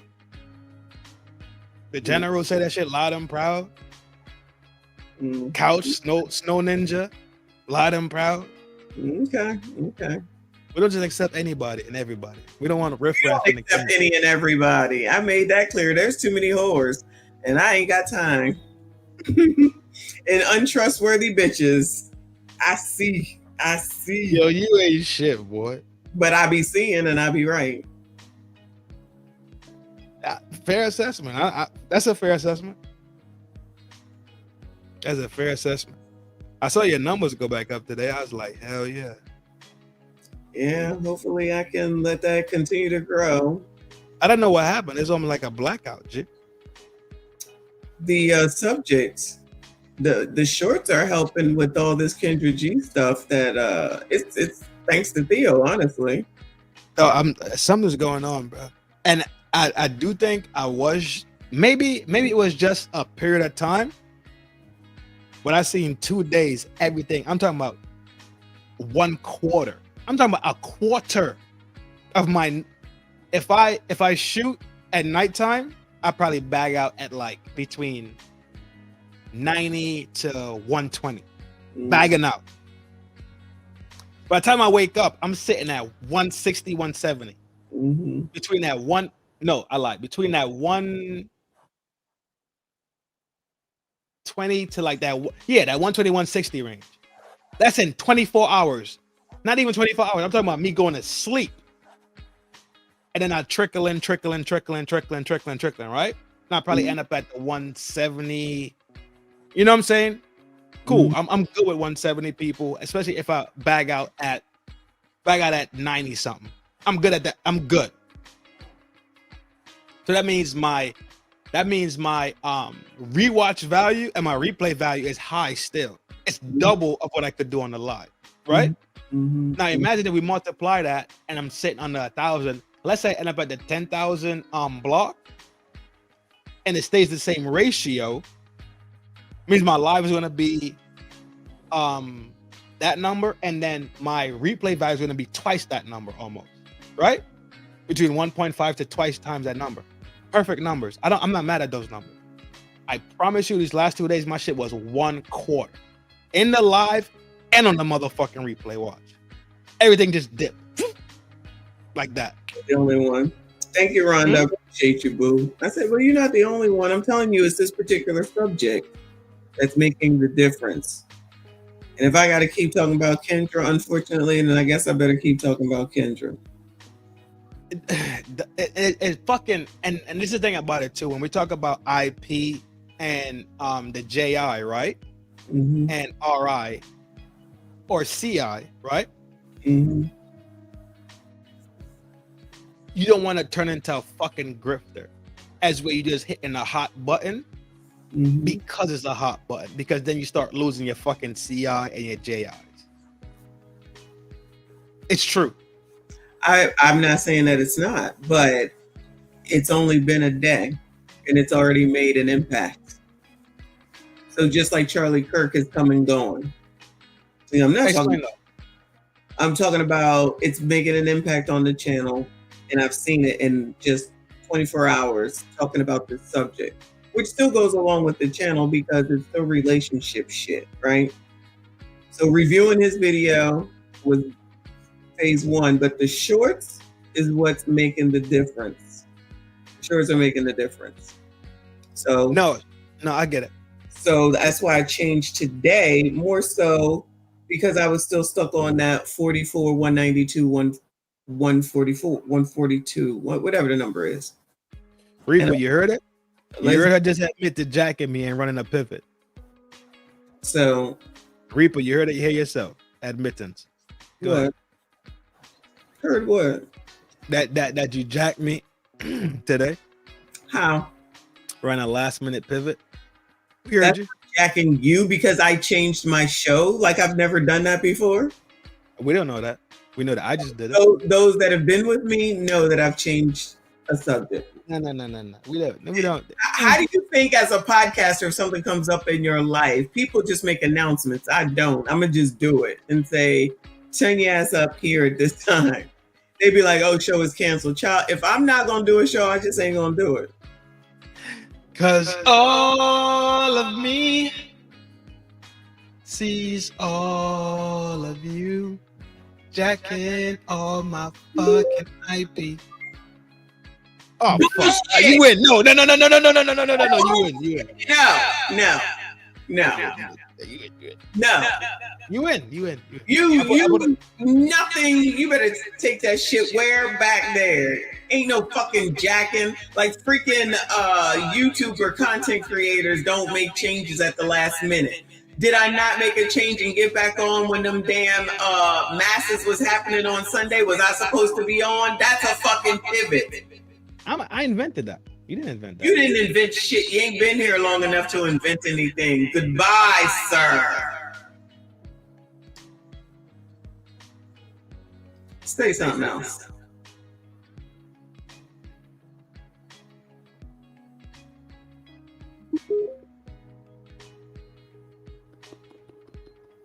Yes, hype the videos, y'all. Start hyping the videos. Thank you for saying that, Rhonda. Hype the videos. So what you're saying is I didn't invent the pivot? Correct. The word has been around longer than you've been alive. Fair assessment. Your Honor, the defense rests. You lose. And the judge says that you need to go ahead and do that 304 thing that he had tasked me to do. He says you need to do it. I already passed it on to you anyway. Yes, I already passed it on. No, you do it. I'm not doing it. You do it. You do it. You do it. You do it. You do it. You do it. No. I'll be in trouble looking last one now. No, I'm not doing it. No. As soon as I mentioned it, he said, "Oh, so you just jacking my shit? So that's my thing. That's my thing." I said, "Have it, take it, because you know what? It is your thing. I'm not doing it." This is one of the mainstays I say over here. Hoes are essential to the ecosystem. And what do I say? Whores all over the place, and we taking them into 2026. That is your thing. Fair enough. Oh yeah, thank you, Reaper. La la la la la la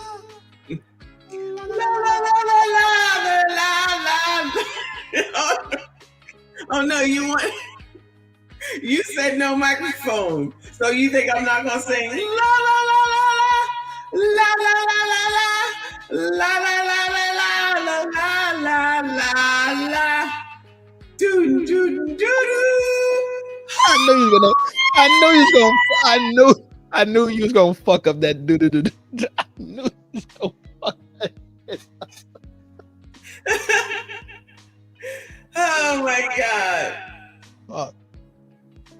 This is why I take them packs, bro. Dealing with you. What? Scooby snacks. That's why I take Scooby snacks. Okay.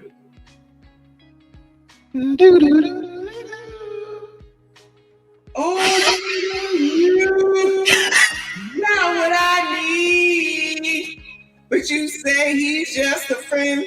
Yo. You say he's just a friend. Oh, baby, you. Rest in peace to Bismarcky.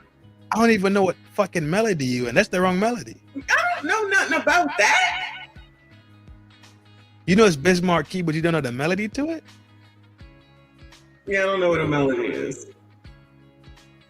Oh, baby, you got what I need. Just say yeah, that's it.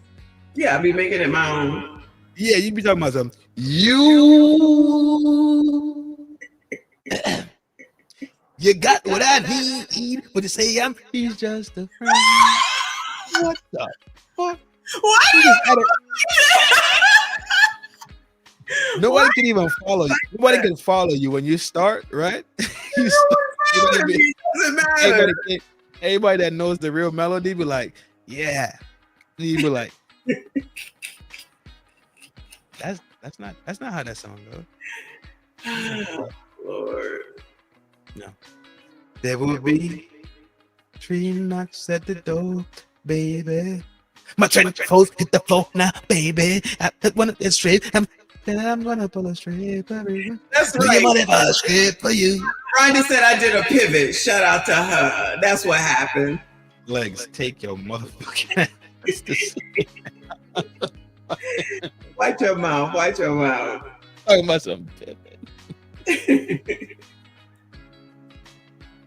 That's funny as shit. Yeah, Ronna, that was good.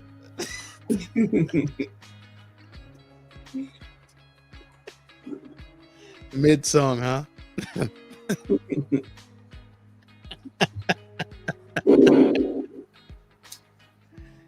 Oh shit. Ah, fuck. Trin is banned from saying art. What the fuck?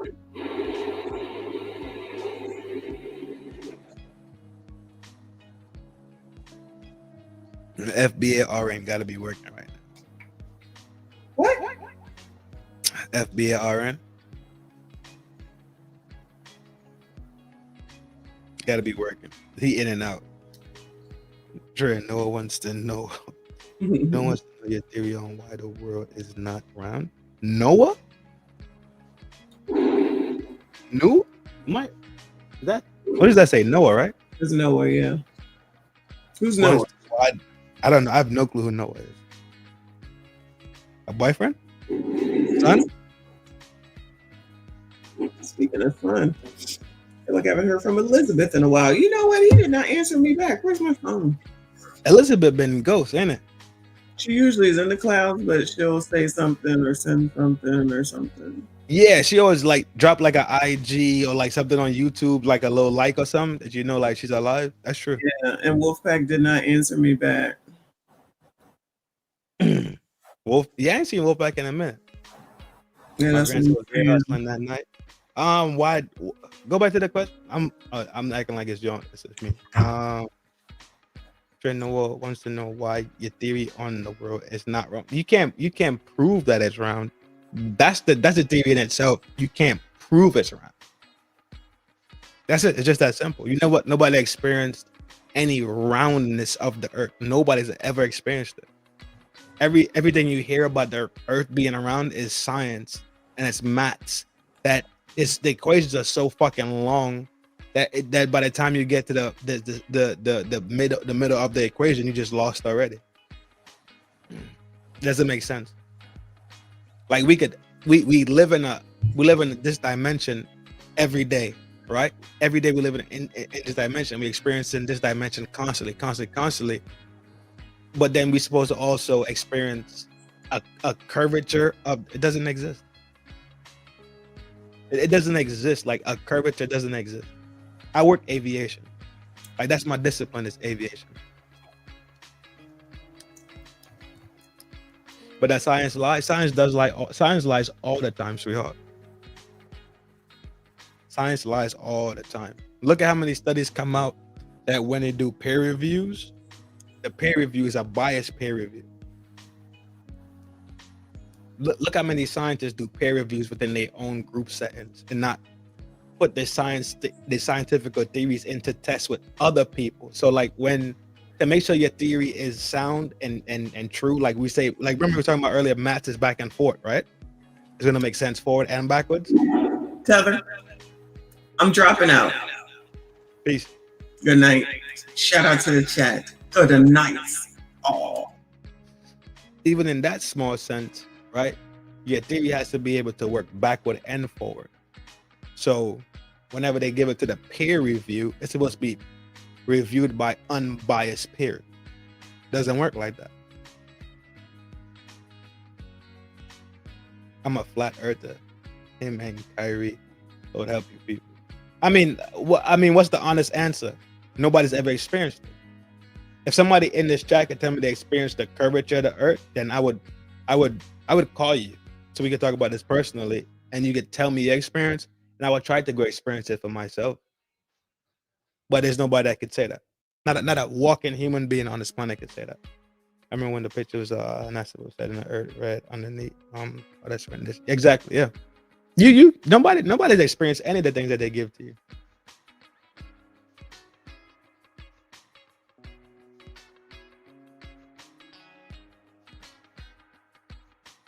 She doesn't like geography. Yeah. What kind of curvature we're talking about? So on a globe, you're gonna have curvature. A globe in itself, if we take a simple ball, tennis ball, golf ball, whatever the fuck you have, that's a globular thing, not circular. Don't get the word circular and globular fucked up, right? When you have a globular object such as a ball, you could see the curvatures on it. But if you think about a golf ball in your hand, now you just envision that as being the earth. You're gonna have the curvatures, but nobody's actually experienced it. Like when you talk about miles at a certain mile point, because it's curved, you can't see past it.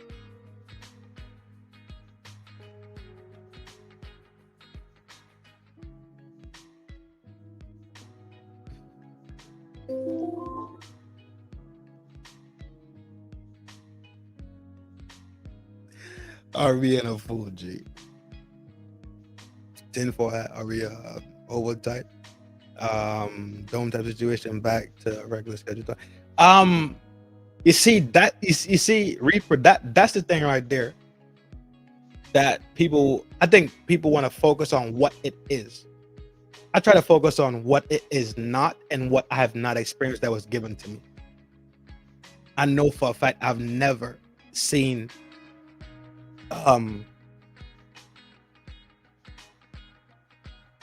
planes having to tilt down ever so couple of miles to not fly off into space.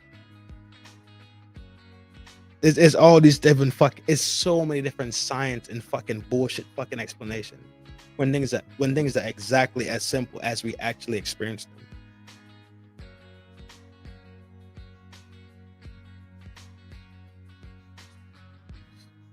That's your answer, Rhonda. Whenever you experience the curvature of the earth, let me know. Whenever you experience going over the curve and all these curves and all this fucking spinning and all this fucking sun rotations and the moon being hyper gravitationally locked into a certain frame, let me know. That's it. Let me know and I'll go fucking research some more. But as of now, where I stand is I've not experienced any of it. Just that simple.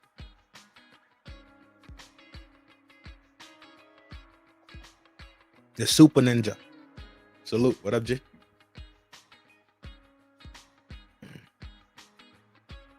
That's it. Now, if we say what it is versus what it's not, then we asking to delve into a different science to say, what is it then? Like, what is it then? You asking for a different type of science. We could say, for sure, we have not experienced this. Nice and easy. I experienced a curvature, just not exactly nasty. Yeah. You probably already took the damn gummy. I know when I'm hunting after a certain distance, we have to calculate the Coriolis effect, which is the rotation. That's bullshit. More scientific names, but nothing. Nothing has to do with the Coriolis. The Coriolis effect was something to explain it was the spin of the Earth versus the northern versus the southern hemispheres and all this other shit. Like, dog, no. There is no the Coriolis. Okay, so Coriolis effect exists. Cool. Let's talk about gravity in itself. How gravity in itself existed, right? Gravity existed. Gravity explanation was a force that was a downward force that drew things to the center. That doesn't make fucking sense when you just simply talk about mass and weight, density versus oxygen and air and atmosphere. All that shit goes out the door, man. Gianna! Give me 1 second. Y'all chop it up. I'll be right back.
Yeah.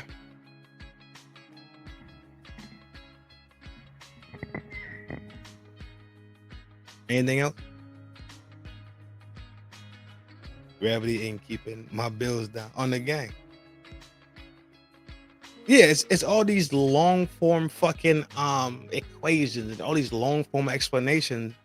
When most times, but in these scenarios, we talk about these type of fucking planetary physics. Occam's razor will work. Well, the sun and the moon and the distance and the sizes makes a perfect eclipse. Hold on, wait. We that fucking special that the size of the Earth, the size of the moon, the size of the sun, and the distance of them makes the perfect eclipse. So we're talking about magic at this point. What did you cook for me? I didn't cook anything today. I made some Spanish rice the other day, 2 days ago, and I'm chowing down on that. Tomorrow I'm gonna probably do. Tomorrow I gotta do the pod with whatchamacallit, with a red in them. I probably won't cook tomorrow. If I do cook something, I'm gonna just probably make some tuna salad on the gang. God is great, absolutely. And something, the earth is flat, bro. I think we don't comprehend what the earth really is because it's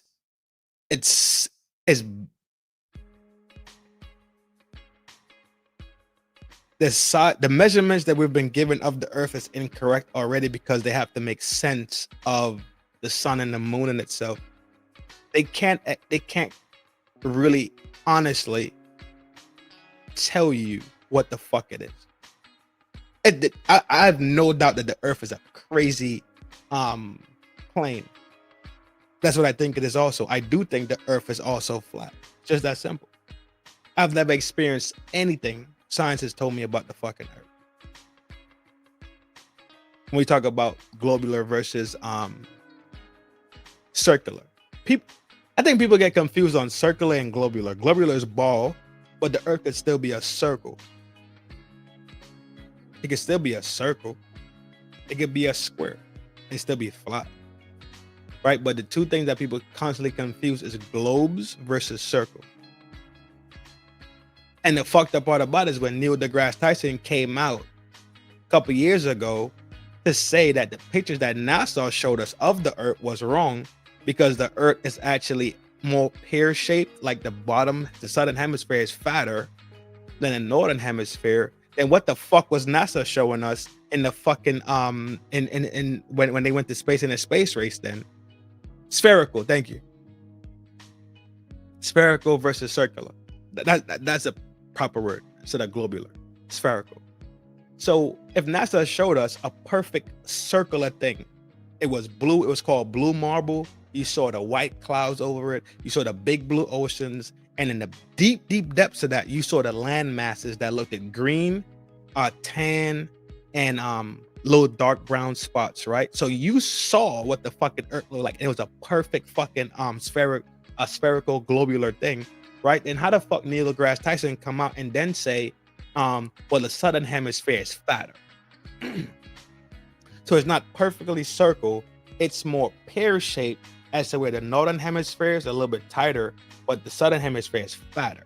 So it has more of a pear-like shape more than a globular. So what the fuck did NASA show us then? NASA showed us a perfect fucking globular spherical thing.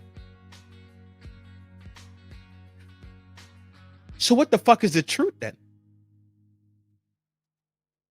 It's up to you to decide what the fuck you want to jack.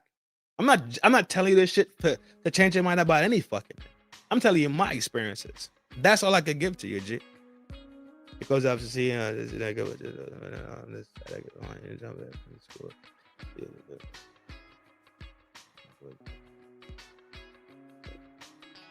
that's a fucking issue right there. You said halo jumping? Yeah, we weren't super. Oh, it wasn't a halo jump.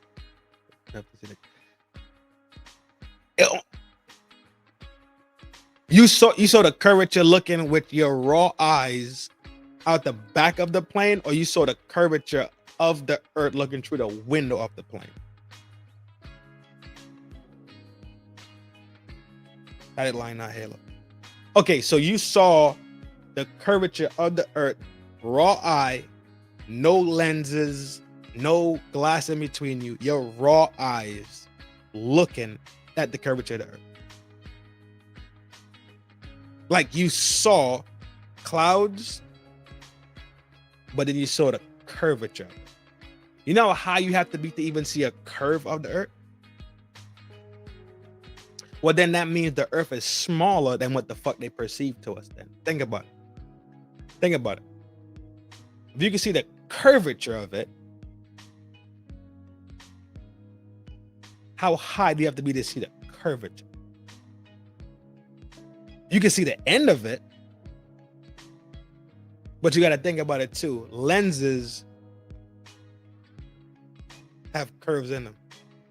Glass has curves in glass. We saw a curve jumping out of floating without no goggles.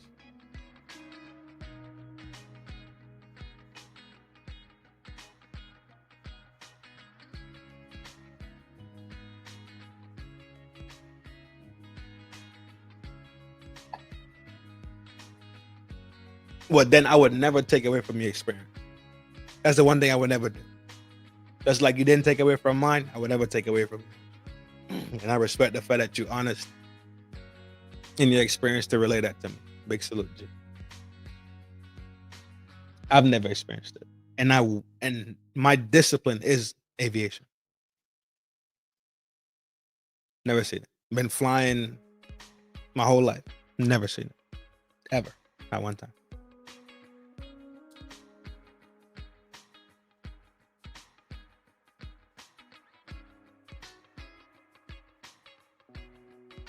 See what you started, Rhonda?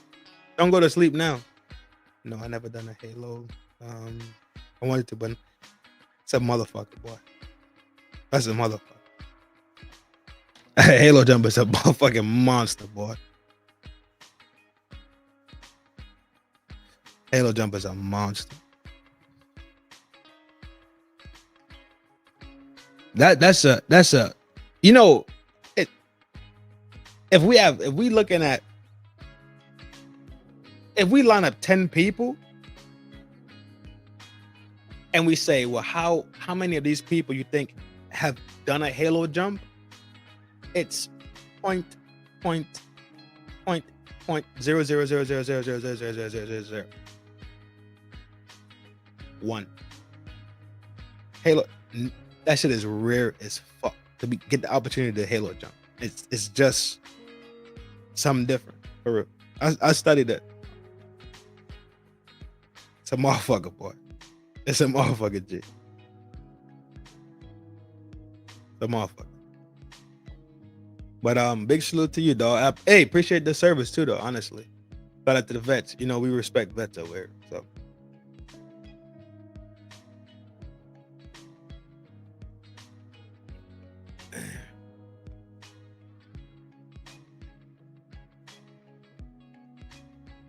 it's different, man. It's different. I do this shit every single day, bro. Every single day I work aviation. Every single day. I don't work on different types of fucking aircrafts. This, I know aviation. I know it. I'm real fucking good at aviation. And I've been all over this planet too, right? So I've seen this planet in all different times. We got a contract to work a couple months in Alaska. Well, not that bitch. I've been in Alaska when it's completely dark. You get like 2-3 hours of fucking sunlight. I've been in Alaska where it's mostly fucking sunlight, and you get a couple hours of dark. So I've seen this planet in all these different hemispheres and all these different time frames. So that's what I'm going off of, my experience and what I've seen and what I've been able to use my senses to cipher. I cipher down my experiences, and my conclusion is that it's some shit that they're not saying. Now, what it is, no clue. I know what the fuck I have not experienced though. And we're talking about a regular commercial flight is what, 25 to 37,000 feet up. I got family up there in Fairbanks. That was some strange. Yeah. I was up there and we did Anchorage. We had a crew go to Juneau. Well, most of my contract was at Anchorage. First contract was a month. Second one was like a month and a half. It was like 2 months, and then I think the last one was like a month. So I've been in Alaska 4 times. It's beautiful as fuck too. It's fucking amazing how pretty that fucking place is. But yeah, I've been to the northern hemisphere, so I also been to the southern hemisphere too. So not that down, but like down to like the southern Asian hemisphere. So I'm traveled. I've been around. It's fucking thing. So I just don't see what they give to us as being solid. It doesn't come across solid to me. And I think everybody has the absolute right to experience what they experience and stand where they stand. At the end of the day, we need to agree to be respectful, right? And defend each other's right to be defend each other's right to be in opposition to your point. That's what I truly think is the key to community, respect, and comprehending that everybody's going to have the same experience and not everybody's going to have the same thought process. But at the end of the day, we could shake hands, high five, crack open a brewski, and just let that be that. I haven't had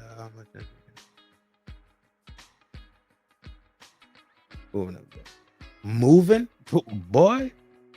I don't need a I don't need a visit first. Just take a visit first, and then if you want to move, but definitely visit first. Don't go out there willy-nilly. Fuck no. Definitely visit first and check it out for yourself. But yeah, man, that's it. I don't got nothing else. I think we fight every day. I think it's more to fight, right? Like it's easy. Like we live in real life. We live in real life. Every day, making decisions, dealing with consequences, being stimulated by the world in itself, right? And then we digest the stimulation and make decisions on how we move. And the key is to never make emotional move based on emotion. To keep it in frame and where you're framed, and make your decision based off the best information you have, your experiences, your knowledge, and your wisdom, right? The trifecta: knowledge, understanding, wisdom. And at that point, you actually function in the highest points of logic. We don't expect perfection from anyone, but let's expect some truth. Let's expect for each other to be honest with each other. Let's expect and make that something that is the marquee, right? Engage with me with integrity. Talk to me with integrity, and talk to me with peace.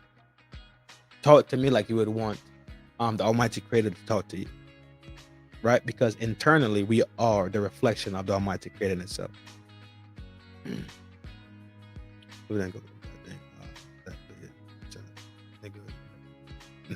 Yeah, that shit is what? That shit is different, boy. That night, that shit is different. That sun, when that sun disappear, and that shit is different. It fucks with your circadian rhythm and your diurnal rhythms. Yo, it fucks. No, it fucks with you. It fucks with you bad. Circadian rhythm goes off, your diurnal rhythm goes off, all your rhythms are off. They are off. They just, the time on a clock is not registering with what you see in the sky.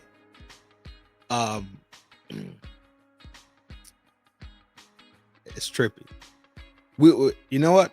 Shoot me an email and we chop it up on the back channel about it.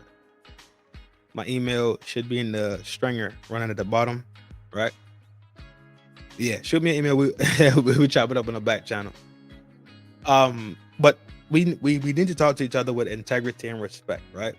And compassion. And there is where we get that and an understanding. What I'm saying is, don't be agreeable. I'm not saying just shake your head up and down. It's like, yeah, well, okay, cool. Shake your head up and down to say, I comprehend where you stand. But then have the integrity to say, fuck you, I think you're a fucking moron. Not like that, right? But fuck that, that's horseshit in my eyes. Fuck that, I'm not fucking with it. Nice and easy. Every conversation doesn't have to come down to fucking violence. Every point of contention doesn't have to come down to somebody going to the fucking clink and having to call the bail bondsman, right? As what we say is we the highest being on this plane, then surely if we think that way about ourselves, and man was put here in dominion over everything else, why are we the ones that are the most destructive to everything else amongst them? That means we're living outside of balance. That means when we are being measured in universal balance, then we are out of balance and we are making the scale fucked up. Because having dominion doesn't mean you rule with an iron fist. Remember, a hammer is something that you could use to build things, and also at the same time, you could use it to destroy things. Remember, power is knowing what you can do and choosing not to do it. Power and wisdom tells you how to actually use your power to get the greatest product out of your people. It tells you how to get the greatest response out of your people. It tells you how to motivate your people. It tells you how to guide your people, right? Power, blind power, is what they say is the corrupting power. But power with guidance is very strict and it's very down line, right? Comprehend that one day you are the nail and one day you are the hammer. These are simple little onesies, twosies things that I picked up along this journey in life. And as usual, I will never tell you nothing that I don't believe to be true to myself. And if I'm wrong, I'll be the first person to say, yo, new information came in. I'm fucked off bad. I put out some bad gouge, bad information. That's on me. Retract it, fix it, and guess what we do? We move on. Because that's integrity. That's humility. That's understanding that we are fallible beings. It's understanding that the only time that I will actually ever be perfect is when I go see the great Allah. It's when I go sit down at the side of Jesus. That's when I become perfect. But as I'm here right now in this dimension with y'all, my brothers, my sisters, my village members, my kin, tribe, clan, I'm going to be fallible. But comprehended, I'm fucking humble enough. I have enough integrity inside of me. I have enough grounding, enough anchoring to admit my fucks up. I have that. You smell me? So as usual, like I tell you every time, and I absolutely fucking mean it every time I say it, y'all know it's a love thing from FDNHT. Make no mistake, especially when you take your break. He and I is him. Slim, trim, and built to win. Humble host TRI and Granny's baby, aka Flaco Fuerte, aka Numero Uno, aka the real McCoy that bring the sweet ladies all the joy. Yo! Take care of yourself so you can take the people that surround you. Love yourself so you can love the people that are around you. Remember, this thing in life is not just a sprint thing. We're not just running and gunning shit. This thing called life is a marathon. So remember, you train yourself today to be able to run the marathon tomorrow. And then when tomorrow comes, you do the exact same thing because we're thinking about the next step. We're not just living and getting lost in this step and what we're doing right now, right? What we're doing is we're living right now, but comprehending and planning for tomorrow. So while we enjoy the present, we are consciously aware that tomorrow is something that we want to see. 2, we want to deal with what comes with tomorrow. And 3, we are going to learn something tomorrow that'll take us into the very next day. So remember that. Being present is something that's great. But also looking down the line tomorrow is also great. But also remembering the gems and the jewels that you learned from yesterday is also great. That's why you're dragging the gems with you from the past, enjoying the present, enjoying being here, learning the lessons of today. You're also looking at tomorrow to also gain and learn more. to sharpen that iron, to become better, to cut down your mile from 9 minutes to 8 minutes and 45 seconds. And then from 8 minutes 45 seconds to 8 minutes 40. 8 minutes 40 to 8 minutes 35. So it's a constant motion. And things in motion generate energy. Always generate some great energy around you and everything will be smooth. Always look up to the Almighty Creator to say thank you. I don't care what you believe in. I don't care how you get down. I ain't here for all them intricate conversations.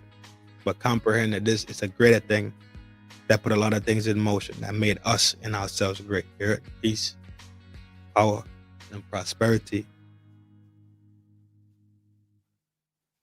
I see you here soon. I won't be here tomorrow, but I'm tracking Thursday. Thursday I probably finish up what we had tonight.